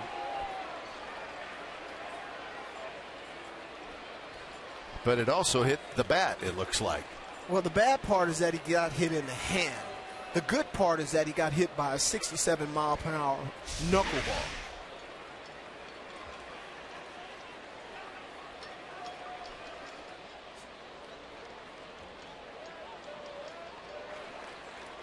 Now, that same thing happened to Gentry earlier this year, Shooty, where he kind of wraps that hand around the barrel of the bat, and he got hit just like that in a game against the Angels earlier this year.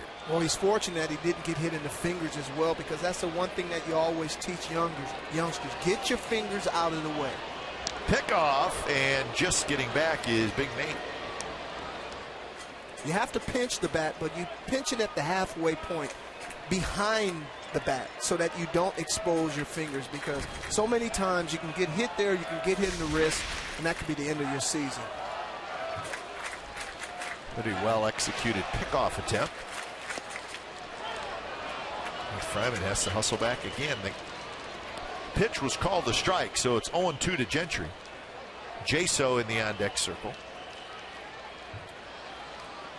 Compliment matters even more. It's so difficult to bunt a knuckleball. Now you get a fastball and you're taking it. It's just not going Gentry's way in this at-bat. Swinging away, and he hits it to third. And Francisco is going to backpedal, and he's going to step on third. And what do you think, Shooty? Is that the right play? No. And I'll say this is because, once again, we have a player that's used to playing first base most of the time. He sort of grew out of the position at third base. And instead of making a throw to second base, it's like, hey, I'll make sure that I get the sure out here at third base. He just wasn't comfortable there, Glenn. And where he's playing, and Gentry's very fast, but where he's playing, that probably would have been a double play. See what he does here. He's going to try it this time, and a nice turn at second by Kawasaki. So just like that, the Blue Jays are out of the inning. So the A's had first and second, nobody out, and they do not score.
playing the numbers. Most home runs in the major leagues since 2012.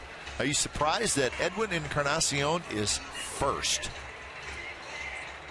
And you look at the other names on there, Cabrera with a couple of MVPs, but Edwin Encarnacion has hit the most. He'll bat second this inning.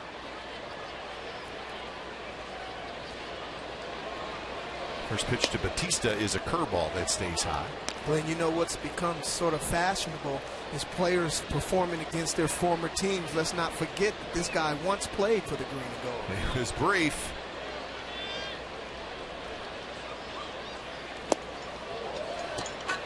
And whoa, they said Batista went around, and I think Sonny Gray says thank you very much. Batista can't believe it. Normally hitters of his caliber normally don't get this called against him here, but it's quite obvious that he did go.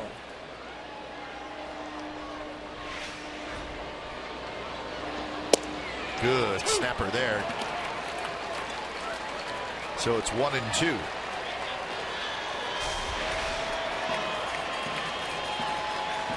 Great job by Sonny to be able to back up, double up that breaking ball.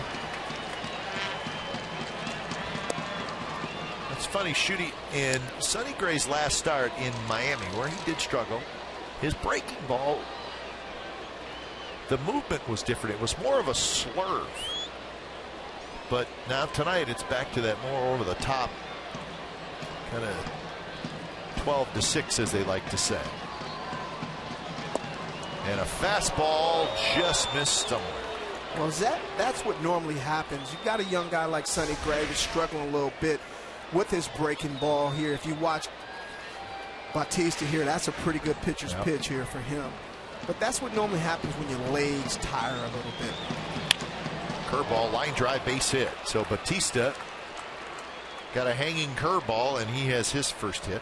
And when I talk about your legs tiring a little bit, it doesn't allow you to finish out front that much. And when you throw that top to bottom top breaking ball, it's a snapping type pitch when you get on top of it. You watch Sonny, he kind of leaked out of his delivery a little bit before he snapped the pitch off. And a lot of times that ball spins up in the zone, and it gives you that slurve type look.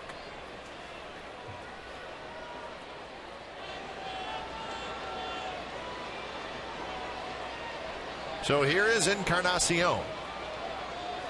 First pitch is low, and Shooty mentioned Encarnacion. He was claimed on waivers by the Oakland A's on November 12th of 2010. But then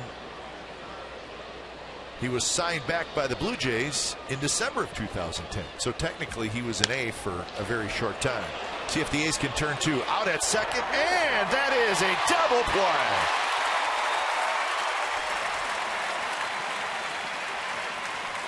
And that's a big one. Well, watching Sonny attack Encarnacion here, he's pitching in totally backwards in what he pitched in the first couple of times around. Encarnacion sat on a couple of breaking balls, and Sonny threw him fastballs and breaking ball counts. Well, what does he do? In a breaking ball count, he throws him a fastball. So he's got his number right now because he's in his mind, and he's one guy as a hitter that always looks to sit on a pitch, and when he gets it, he normally attacks it. But if you can keep him off balance, a lot of time you can have success against him. Here's Lind, who takes a breaking ball for a strike. Adam Lind, a double and a ground out.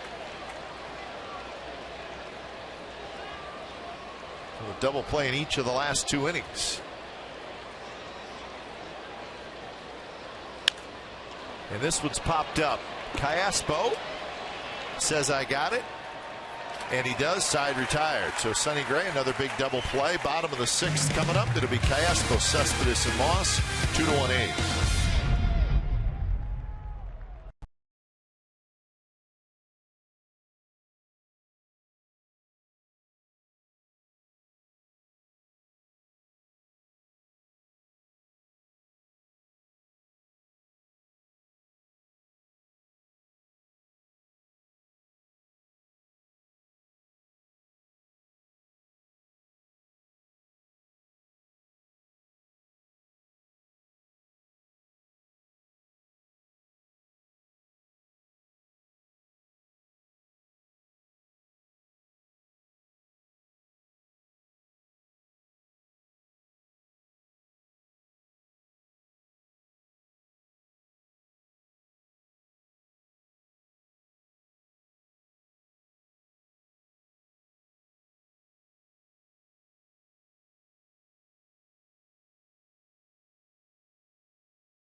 Looking at Travis Flyman make a fine play here on the tag. Force play at home. Oh no, is he safe or is he out? Well, we'll find out tomorrow. Well, Bob Melvin wants to know tonight, what are you calling here? I just need to know. Travis Flyman Nate Fryman taking advantage of opportunities, driving in a run with a run on third base in less than 2 outs. And Josh Tolley, just let me put some body on it because I can't get my glove on it. Huh. So that wild pitch right now is the difference in the game.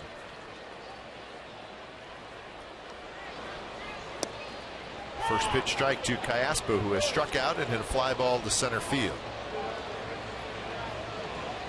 Cayaspo hitting in the 2 spot. So this one's popped up. Tolley coming back. Tolley with room. And he makes the catch. So that's the first out here in the bottom of the 6th inning. Angels got a run in the bottom of the 1st. They lead the Astros 1-0. Oberholzer and Shoemaker the matchup there.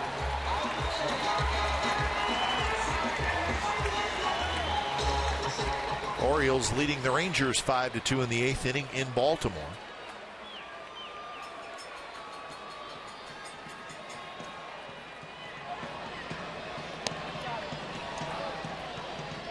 Cespedes has lined to center and he is grounded out. Same spot, 2-0.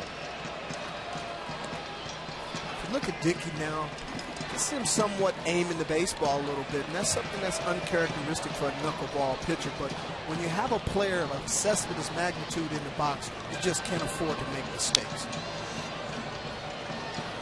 Cespedes sitting on a 15-game hitting streak.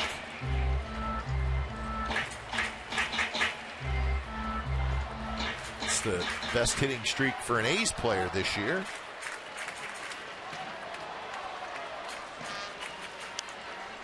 This one's hit foul. And it one hops into the seats. Nice crowd tonight. 32,913. So another crowd over 30,000. And they will enjoy the fireworks after the game.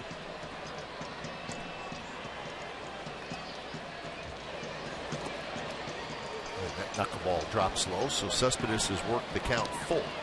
If you look at the A's hitters, Glenn, I thought it was indicative that they tried to make sure that they got a ball up so they can drive the ball out of the baseball park or in the gaps. And as we move into the 6th inning, there have only been 2 outs that have been made by way of ground ball. So the A's are sticking to their approach. Thus far, it's just they're facing a very tough pitcher, but they have taken advantage of the opportunities that they've been presented. Another 3-2 to Cespedes, and he skies this one to center. And Anthony Goes is there, 2 outs. So Cespedes 0 for 3, and that'll bring up Moss. There's only been 7 hits in the game, 4 by the Blue Jays, 3 by the A's. Right fielder, number 37. A couple of double plays have been big for the Athletics.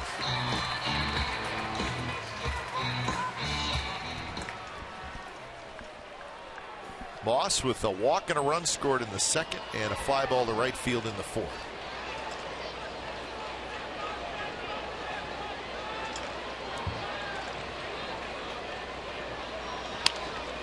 And that one's flipped to left field, and that's a hit. Canacion picks it up. Moss is going to try for 2, and the throw is offline, and it's a double. That's pretty smart base running, especially with 2 outs. That's a great 2-part play. The first part of it is Moss just being a big-time slugger that he's been this year, just driving the ball out of the ballpark, just taking what Dickey gives him, a little something that he could serve, stay inside, serve it in left field, knowing that you've got a guy in left field that's not very good out there, that's going to be a little more careful than aggressive. Right out of the box, Moss is thinking double. Unless you stop me, I'm going to end up at second base. Moss with his 16th double, and now here's Lowry with a chance to hit the A's an extra run. He swings and misses at the first pitch. Fly ball to right and a strikeout for Lowry. Lowry 4 for 14 in his career against Dickey. And it's 0-2. Glenn, I ran into Moss down in the tunnel early on, and you're talking about consistency. This guy was just talking about how great it was to be alive and just to be playing a game that he loved playing on such a great team. Is there any guy that's the same every day like Moss? Nope.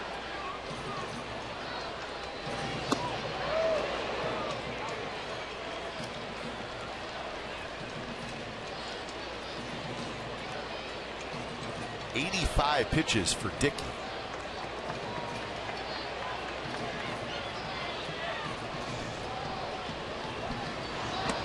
And that knuckleball floats high. I had a question for you. All right. You got a manager over in Gibbons. You got a pitcher who doesn't throw consistent pitches. How do you know when Dickey's tired? Yeah, that's true. And he's probably not tired.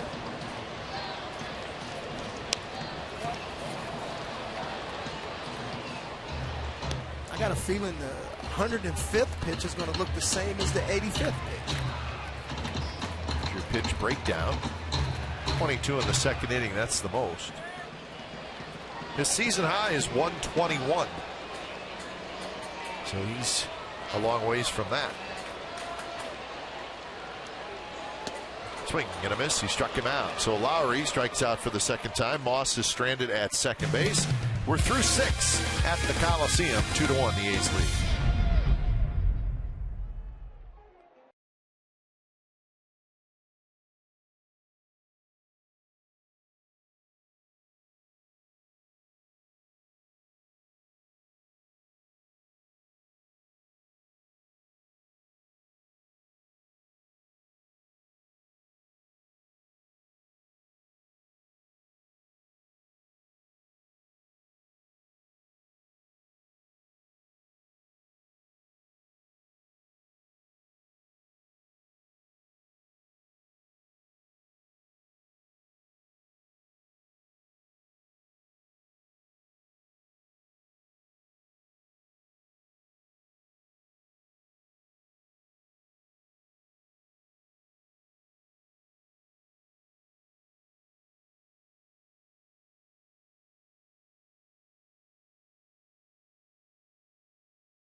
August 10th of last year, Sonny Gray, his first major league start, and it was in Toronto. And Sonny took the loss that day. He went 6 innings. Remember, he had made a couple relief appearances and then back to the minor leagues and then called back up. And it was August 10th when he made that first start. And then, well, we know what happened the rest of the season and then in the postseason. And now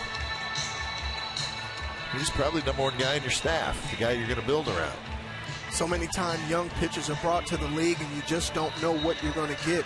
But there are times when you bring some that all you have to do is pencil them in the rotation. Pretty much you know they're going to be there for the long term. 86 pitches for Sonny Gray through 6 innings. He faces Francisco, Kawasaki, and Goes. 3 left-handed hitters. So, good pitching matchup tonight. Dickey and Gray. Very similar numbers, but the ball past the catcher is the difference. And as I alluded to about this being postseason type baseball, it's the small things that win the baseball games. Every now and then a star will step up, but you need everyone to contribute.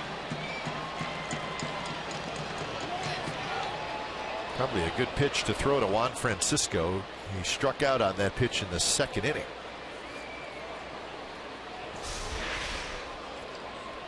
Once again, you've got a guy who gets back on that backside looking ready to let some shaft loose. But Sonny Gray understands these hitters. He understands that they look to hit the ball in the seats. He's done a great job of pitching them backwards and keeping them off balance. 1-2 pitch, and he went around. So he stayed with that hard curveball in the dirt, and again, Francisco swings and misses. As a pitcher, 1-2 count, basically you're going to your out pitch. You're going to the pitch that you know that you probably have the advantage on the hitter. And when you have 2 strikes as a hitter, now you become defensive. You've got to be in a situation where I've got to try to extend the at-bat. We talked about Kawasaki. We talked about Cabrera being able to do that. The big guys, they don't normally possess that type of skill. Well, Kawasaki has been just the opposite of Francisco. A couple of walks tonight, and like you said, he has worked the count.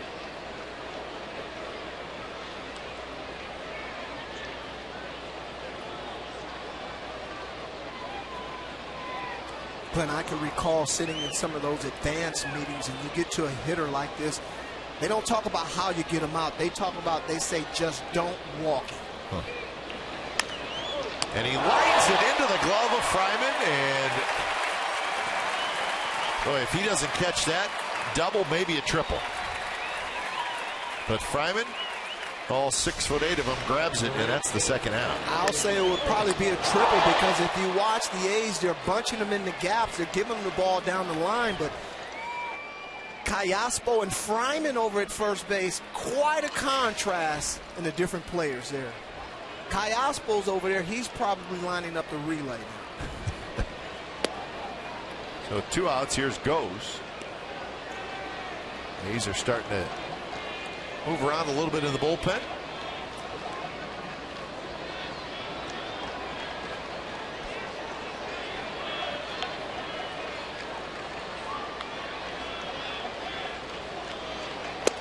Curve is high. 2-0. One of the knocks on Goes, Glenn, is that he's always been a tremendous athlete with tools, but he just haven't figured out how to utilize his speed. Haven't learned how to play the small game, because normally a kid with his type of skills hit the top of the lineup, even though they have a Jose Reyes at the top of theirs. And he rifles that one to right field. Moss is right there. He's got it, side retired. 3 up, 3 down inning for Sonny Gray. And it's 7th inning stretch time, 2-1 A's.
The A's with a 2-1 lead.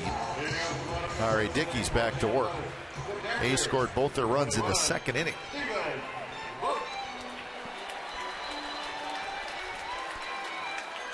So Vogt, Fryman, and Sogard here in the bottom of the 7th. Dickey with 88 pitches. He's allowed just 4 hits.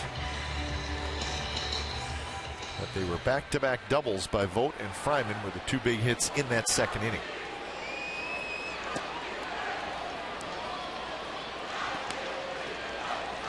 Dan Otero starts to throw.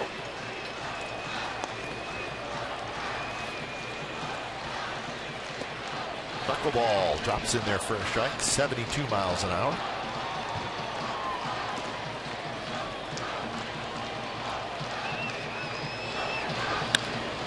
Vote out in front of that one. Glenn, we talk about the run differential that the A's have been able to acquire here this year, beating their teams up pretty badly. But I think one great characteristic of the team is how do they go about winning the close games? A's are pretty good at that. Helps to have a good bullpen. Absolutely. When you get to the playoffs, those are what normally dictate how good of a club that you are. Another hard hit ball foul.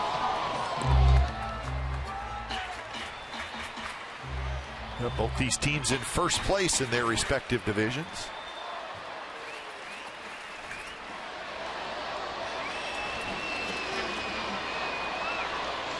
Two-two pitch is lofted in the air to left field.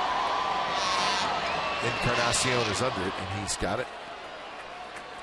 Hey, authentic fans know where to find the best deal in Bay Area baseball. Comcast Sports Net California's Authentic Fan Fridays at the Coliseum. Tomorrow, get a ticket in our value deck behind home plate.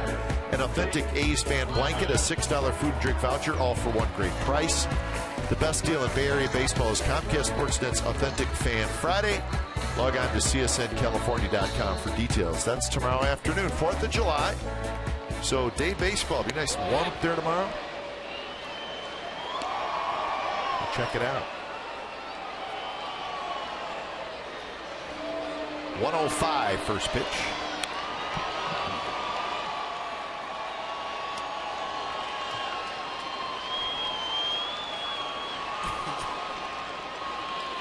Looks like he got an early start. Huh? Yes, he did. Ready for the fourth. And that one called the ball, and the count is 2-1. Looks like a guy with a 4-day weekend.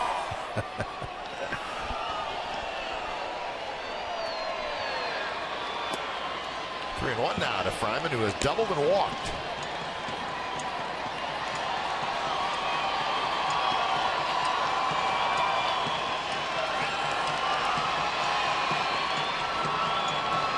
Three-one pitch is drilled foul. Fryman way out ahead of that one. Glenn, there's a term used in our business when you're evaluating players, and one big category is makeup. When you look at this roster up and down, the Volts and the Frymans of the world, these guys played pivotal roles for the A's last year and were sent down. Well, Fryman strikes out. None of them pouted. None of them made a fuss. All they did was went down to AAA and got better, and have come back to the big leagues and have taken tremendous advantage of the opportunities. And I think that says so much about a ball club when you have depth like that and you have guys down in AAA that you can call on that can come up and help your major league club. Well, how about Stephen Vogt? 9 starts in right, 7 at catcher, 1 in left, and 1 at first base. And how valuable is that? Total versatility there. I had the opportunity, and I was just so pleased to meet Stephen Vogt's dad in spring training, and he came up to me and just said, hey, I enjoy watching you on TV, and never said anything about his son, and I didn't know who he was until he told me his last name. And you're talking about a guy that was just so excited for the opportunity that his son was getting. It was so refreshing to finally meet Stephen Vogt and to know what type of upbringing that he had. His father and mom have done a great job with this kid. So 2-2 to Sogard. We believe in him.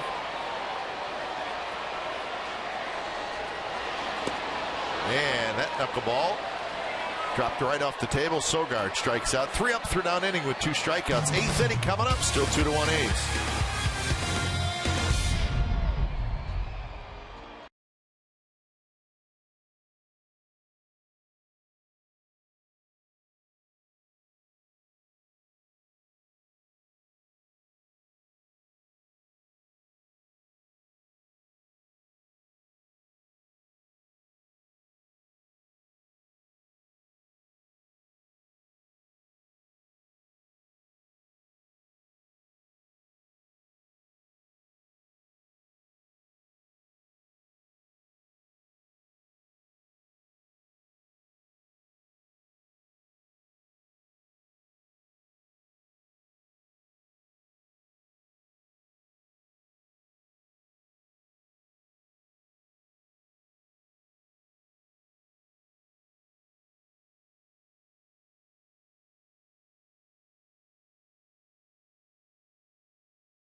celebrating the 25th anniversary of the 1989 World Series championship team on Friday, July 18th and Saturday, July 19th. We'll be joined by A's legends Ricky Henderson, Dennis Eckersley, Jose Canseco, Dave Henderson, Dave Parker, Carney Lansford, and a Hall of Fame manager, Tony Russo, among others. There will be autograph sessions on Friday and Saturday with proceeds from all events benefiting the Angelman Syndrome Foundation. For information and tickets, visit athletics.com/1989 or call 877-493-BALL. Want to know to Josh Tolley as the A's have gone to their bullpen. And it's Dan Otero. When it's time for change, think Speedy Oil Change and Tune-Up, your oil change tune-up and brake expert. So Otero comes in 6-1 with a 2.10 ERA. Appearance number 40. It'll be Tolley and then the top of the order, Reyes and Cabrera. So a big inning.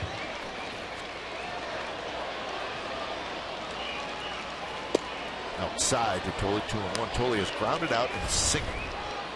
So 95 pitches for Sonny Gray, and after a tough start in Miami, he bounces back nicely. Just one earned run in 7 innings.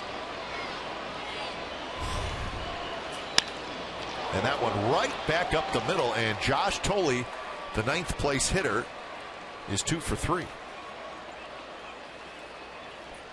Time now for the AT&T fan photo of the game. Tweet your photo to CSNCA fan photo. Put your name down and your hometown for a chance to be shown in an upcoming game broadcast. Sheldon Searley from Seattle, Washington. And that's a little A's fan up in Seattle. So Sheldon, we appreciate the photo and we like it. We like it a lot. That's our AT&T fan photo.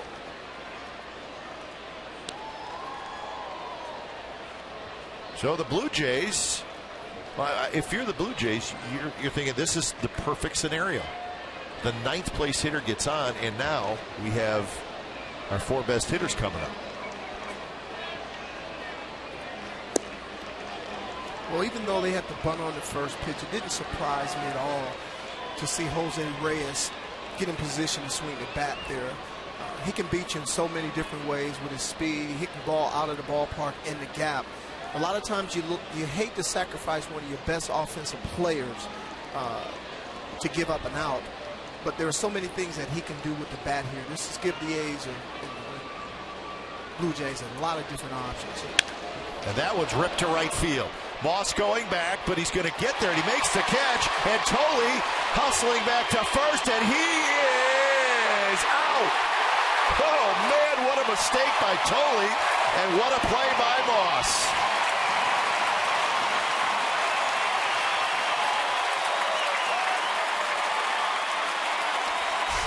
Well, looking at this play in Toronto, this is probably a double or a home run, but you know what? The ball doesn't carry like that here at O.co. And Brandon Moss just over and over making tremendous plays to be able to go back on this baseball, to pivot around and throw a strike to first base on one hop to Fryman. Makes it very easy for Tolley, who's not known to be a very great base runner. Well, he showed it there. If you're the tying run, and that's just a absolutely terrible mistake by Josh Tolley. Now 2 outs, and here's Melky Cabrera. Cabrera jabs at it, tries to bunt it. I have no idea what Tolley was doing. I don't know, Glenn, but when you look at a situation like this, that's one of the luxuries that the A's have. When they have 3 catchers on their roster, you get in a situation late in a game like this and you're in a tight ball game, most of the time you may be thinking about pitch running for your catcher there, because those type of things normally happen when you have those type of base runners out on the base path. That one hit hard on the ground past the A's dugout. Well, if you're Tolley, you're only going to get to third anyways if the ball isn't caught. Yeah, but it's not that easy for him to get to third, Glenn, so he's trying to cheat a little bit. Well, if he can't get to third, if that ball falls, then, well. Have you watched Tolley run?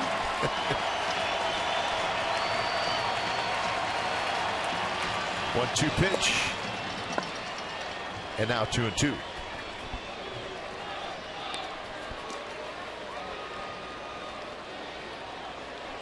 Cabrera 0 for 2 with a walk.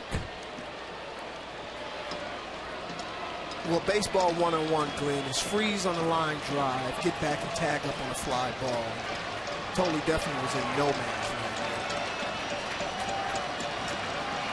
2-2 pitch. Bounce up the middle. Lowry scoops it. Throws to first. Side retired. So the A's get a big double play, and we're headed to the bottom of the eighth.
It's brought to you by your local Toyota dealers. 1-5-0 for the Blue Jays, 2-4-0 for the Athletics.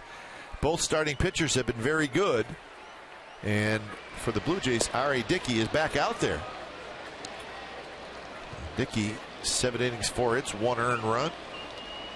A's playing this game under protest. Crazy play in the second inning. Missed call by an umpire. Force the A's to make their own mistake. But really it was the missed call by the first base umpire that started the ball rolling, and it helped the Blue Jays get a run.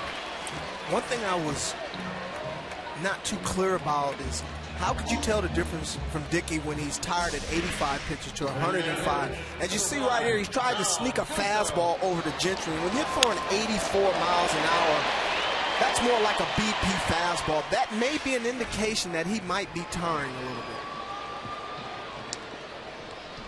So Gentry gets his first hit. 5 hits now for the A's, each team with 5.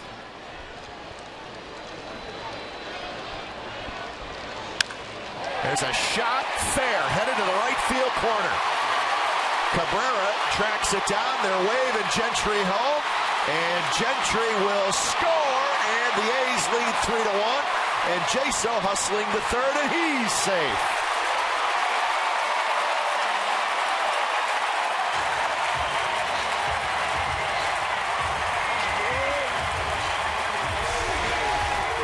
Well, Glenn, we talked about the movement of the knuckleball, moving left to right, up and down. Totally having a tough time catching it. Well, the only people having a tough time catching it now are the Toronto Blue Jays outfielders. I mean, the A's are lacing balls in the gap.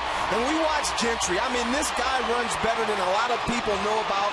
Never misses a stride. Scores easily on the ball where a lot of hitters wouldn't have an opportunity to score here. But when Gaz has that arm going and you see that quick motion, it's time to get moving. There's a shot foul. Heads up down in that A's bullpen. Guys are scrambling. Guys are getting pretty good hacks right now at Dickey as well. And what that's telling you that they're seeing the baseball and they're able to get the fat part of the bat on it. Infield in. It's Swing and a miss. 0-2. So it goes as a double RBI, and it's an error 4 on the throw coming in. And that short hop the catcher, and that allowed Jaso to go to third base. So double RBI, E4. Callaspo to left field, and Encarnacion's got to hustle back, still going back, and he makes the catch, stumbles a little bit, but plenty deep to get Jaso home. Sacrifice fly, and it's 4-1, the A's lead.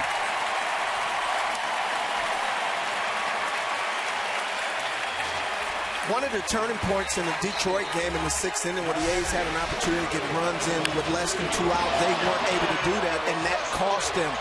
Here, Callaspo makes sure that he gets a ball up in the zone that's easy to elevate to create an easy sac fly. That's baseball right there.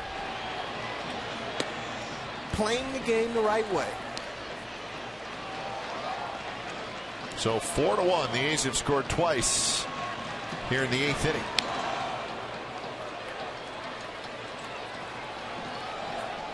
It's amazing, Shooty, even the, and we talk about this a lot, how often the opposition makes a mistake and the A's take advantage of it. And something as simple as the relay throw in. Short hops the catcher, rolls away. Jaso goes to third. Sacrifice fly. So the bad throw allows the runner to get to third, and I mean, it is amazing how often the A's, they just will not allow the other team to make a mistake and not take advantage of it. Well, I alluded to the small things, and just like Dickey understands in a situation like that what Callaspo is trying to do, knowing that he's trying to elevate the baseball, Callaspo being patient enough to get the pitch and then the ability to do it. Reyes grabs it, flips it across, and Cespedes is retired. So Cespedes may not get another chance to extend his hitting streak, which is sitting at 15. He's 0 for 4 tonight. Glenn, you know one thing about this Oakland A's ball club is they're a club that does a whole lot of preparation. Even though they've been on a 3-day, 5-city trip, seems like they've been gone forever. Today they were out there early getting prep work in. First pitch to Moss is outside. Preparation, preparation, preparation.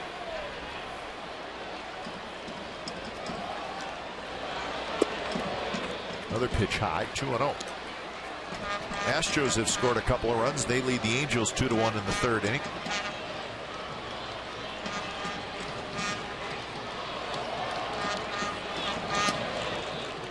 Another ball, 3-0. Moss, a walk, a fly out, and a double, and he has scored one of the 4 runs.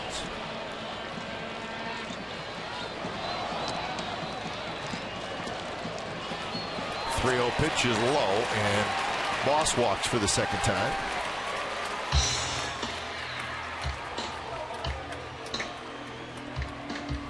So 3 walks total for R.A. Dickey, who has thrown 121 pitches, and that's a season high.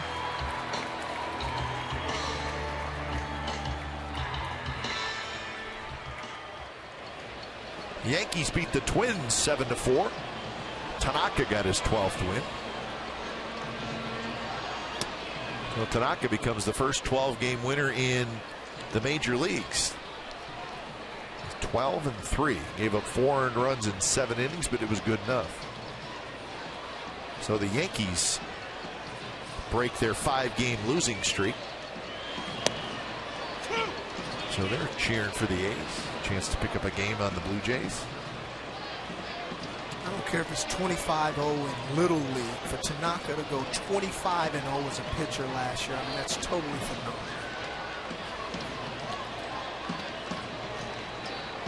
Whatever league you're in, right?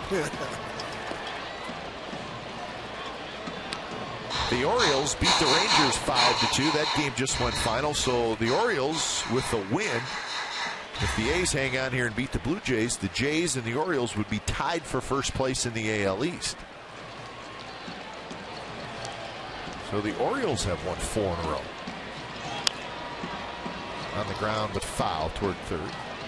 Tigers beat the Rays 8-1 in Detroit. Scherzer got his 10th win.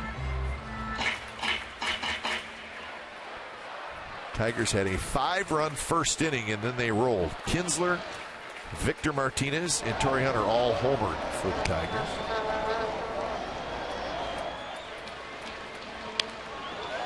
Up the middle, but right to Kawasaki, who hustles to the bag side, retired. Couple of big insurance runs for the A's. They score a pair, so 9th inning coming up, 4-1 A's.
Well, tonight's Honda player of the game, no question, Sonny Gray. Just fabulous tonight. 7 innings pitched, 4 hits, 1 run allowed, 1 earned run. Even though he walked 3, he punched out 5. Under control the whole game. Had the fastball and the breaking ball working, able to put hitters away when he needed to. Sonny was everything that the A's needed him to be tonight.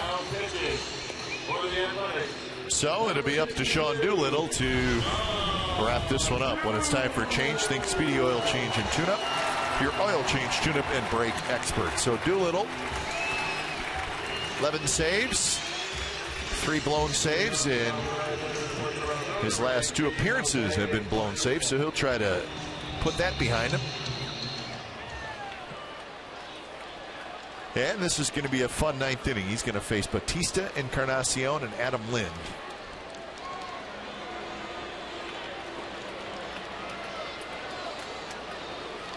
So Doolittle, his first pitch is right in there with a 96-mile-an-hour fastball. Talking about a closer having a short memory. What better way to throw him right in the fire than one of the best 3, 4, 5 tandems in baseball. Strike 2 call. That one on the outside corner. Batista didn't like it.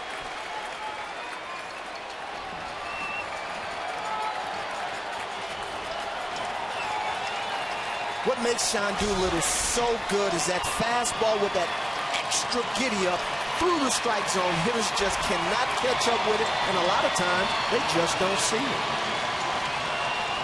Swing and a miss. High fastball, and Batista missed it. And on 3 pitches, Batista strikes out. 1 out here in the 9th inning. Elevation, elevation, and a little more elevation. Sean Doolittle got beat by Rajai Davis with his 2nd best pitch. It's quite obvious tonight that he's going to let you know that I've got the express and it's coming down the track. So here's Encarnacion, and the first pitch is a fastball. Just missed a touch inside.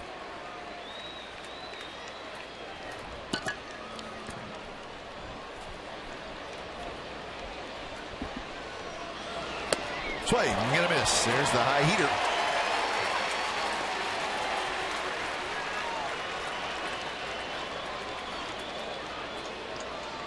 Well, big, strong power hitters like Batista and Encarnacion, they do not like to swing through fastballs. No, and they're a pretty good fastball hitting team. That one hit hard but foul, and now the count 1-2. You know, Glenn, what's even more equally impressive about Sean Doolittle as a hitter, it makes it a little easier to hit, even though it's a very difficult thing to do, is to know what's coming and still can't do anything with it. 1-2 pitch is a high fastball. Well, of course, Doolittle got beat in Detroit on the Davis Grand Slam, and it was a slider. And we chuckled that he may never throw another slider again. Of course, we were joking, but the fastball is so good and so dominant. And if you lost the game on a Grand Slam on a slider, you got to be thinking, it's the heater, baby. Here it comes. Absolutely.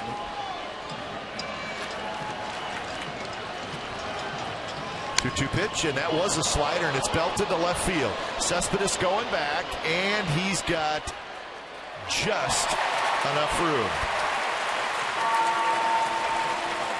Well, Glenn, you chuckled. It was a slider.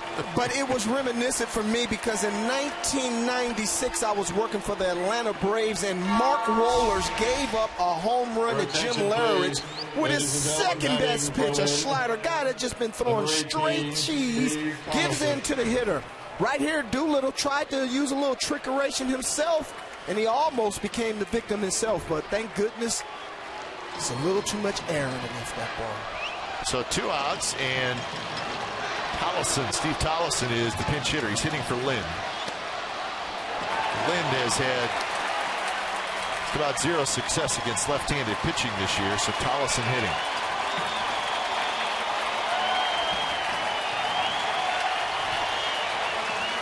Oh, 1 pitch, swing and a miss, and it's quickly 0-2.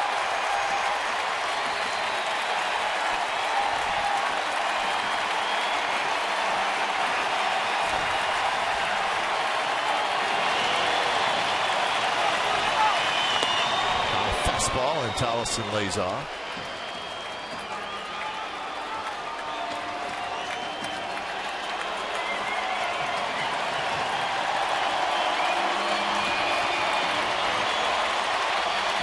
A 2 pitch, again a high fastball, 2-2.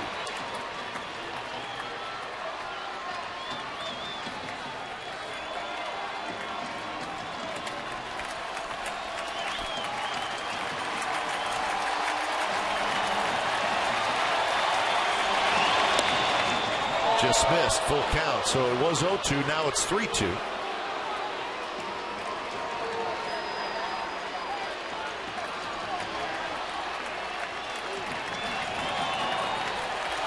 Brad Glenn, big strong right-handed hitter, is in the on-deck circle. 3-2 pitch, and Tollison just got a piece of it.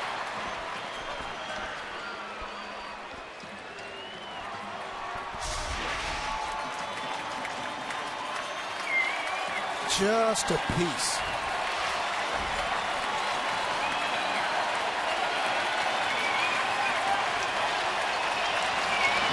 Swing and a miss. He struck him out. Doolittle strikes out a pair, and the A's win Game 1 of this 4-game series over the Toronto Blue Jays. And Sonny Gray was great tonight. He gets his 8th win. Doolittle gets his 12th save. And so after getting swept in Detroit, the A's come home, and they get this homestand started on a winning note. So Doolittle back to his old self with a couple of strikeouts, and the A's take Game 1 of the series. The final score, the A's 4 and the Blue Jays 1. So you shut down a very good Blue Jays offense, second best scoring team in the league. You've done something, and it was good to see Sonny Gray be so sharp tonight after a little bit of a wobbly start in Miami, but Sonny Gray looked like the Sonny Gray we saw earlier this year, and that was good to see, and he gets the win. And Doolittle, after a couple of rocky outings, he gets right back to it with a couple of strikeouts. So all about pitching tonight, and these certainly got a lot of it. Yeah, well, when you look at relievers, they all have a different personality. And the one thing about them, if they do give one up, you know that they want to get right back out there. And I thought Bob Melvin had a great opportunity to give him a chance to be put in the fire a little bit, even though he had a couple of runs to work with a little bit. And a lot of heroes tonight, as there always is in a win. Nate Fryman got a big double. Nate was involved in kind of a strange play, but a couple of big hits, a couple of doubles early in the game. Foad hit the ball over the left fielder's head, and then Fryman behind in the count against a good knuckleballer, and he hung in there and he got a base hit. Well, Cespedes got his hitting streak snapped tonight. Moss did a little damage, but it was the bottom of the lineup that won the game for the A's tonight. And when you start talking about depth and you start talking about a lineup that just gives you something throughout, I think tonight it was very obvious that the A's can beat you in multiple ways. Indeed, and part of the bottom of that lineup was Nate Fryman, who was standing by downstairs. And Nate, let's start with the double off Dickey. You were behind in the count, and Dickey, the only knuckleballer in the league, we know how good he is. Tell us about your approach in that situation and your approach against Dickey, the knuckleballer. We had guys in scoring position there with less than 2 outs. Infield was back. Once I got to 0-2 there, I really had to stop trying to drive the ball and just trying to think about hitting something in play, because there are a lot of ways to score that run as long as you hit it. So I was just trying to make contact right there. I wasn't trying to pull it or hit it in the gap, just hit it somewhere. Nate, there's a lot been talked about in your approach to hitting. You know, I had an opportunity to watch you win in the minor leagues, and you hit for a lot of power. When you came to this club last year, it appeared that you sacrificed power to be a better hitter. You go down to Sacramento this year, at the time you get called up, you've already hit 14 home runs. What's been the difference for you as a hitter last year opposed to this year? Last year it was an unbelievable experience being here, getting to play, and I was just trying to make contact, do the best I could to help out in the days I was in there. But going to SAC this year for the first couple months, playing every day, I was really trying to have at-bats to drive the ball and knock people in and be productive that way. So got a lot of great work down there, and it was helpful. Well, Nate, we got to ask you about the crazy play in the second inning, and it certainly looked like you tagged the runner. The umpire said you did not, but to kind of take us through the play as best you can, because really it was one of the strangest plays we've seen all year. In the bases loaded situation with 1 out, I'm going to home right there. I fielded it. I kind of flicked my glove up just to see if I could tag him. I was going home all the way. I didn't think we got the call there. I just wanted to make sure that out at the home plate, and it unfolded in a strange way, but luckily the game turned out in our favor anyway. Nate, you know, last year when you were brought here was more or less in a platoon situation, hitting mostly against a left-handed pitcher. The skipper has shown some confidence in you this year, running you out there against a couple of tough right-handed pitchers. How does that make you feel as an everyday player? It's great. Just anything I can do to help the team, whether that's play first, whether that's to pinch hit, platoon. It's just such an honor to be here, and any way I can help out, it's awesome. Well, you're doing a great job, Nate. Thanks for stopping by. We appreciate it. Thanks for having me. All right, so when we talk about the depth of this team, it's just amazing to me. Nate Fryman gets called in, red eye, gets to the ballpark Sunday, starts, wins the game with a 3-run homer. Tonight, he's out there, gets the double that knocks in a run. The A's only score 4 runs, but he had a big hit. And again, it's just there's always somebody that steps up, and you just never know who it is. It could be the 9th place hitter, it could be the cleanup hitter, but it's always somebody. Well, Glenn, one thing that I've always said, especially over the past 8 or 9 years, this is a land of opportunity. This is a ball club that's always looking for players to step up and take their game to the level that they feel that they probably can accomplish. And luckily for the A's, they've been doing that. I mean, you look at Vault, you look at Fryman, you look at Jeff Francis, who they just sent out to AAA. He came in and provided big-time innings whenever a starter may have suffered, and they had to snatch him out a little early on. So it seems like every time that they go out and do something, it ends up working out for them. So game 1 of this 4-game series goes to the Athletics tonight. The final score, the A's over the Blue Jays, 4-1. So 2 high-scoring offenses, but tonight it was all about pitching and some timely hits for the A's. 4-1 is your final. You've been watching A's Baseball on Comcast Sportsnet California. Don't go away. A's Postgame Live is coming up right after the break.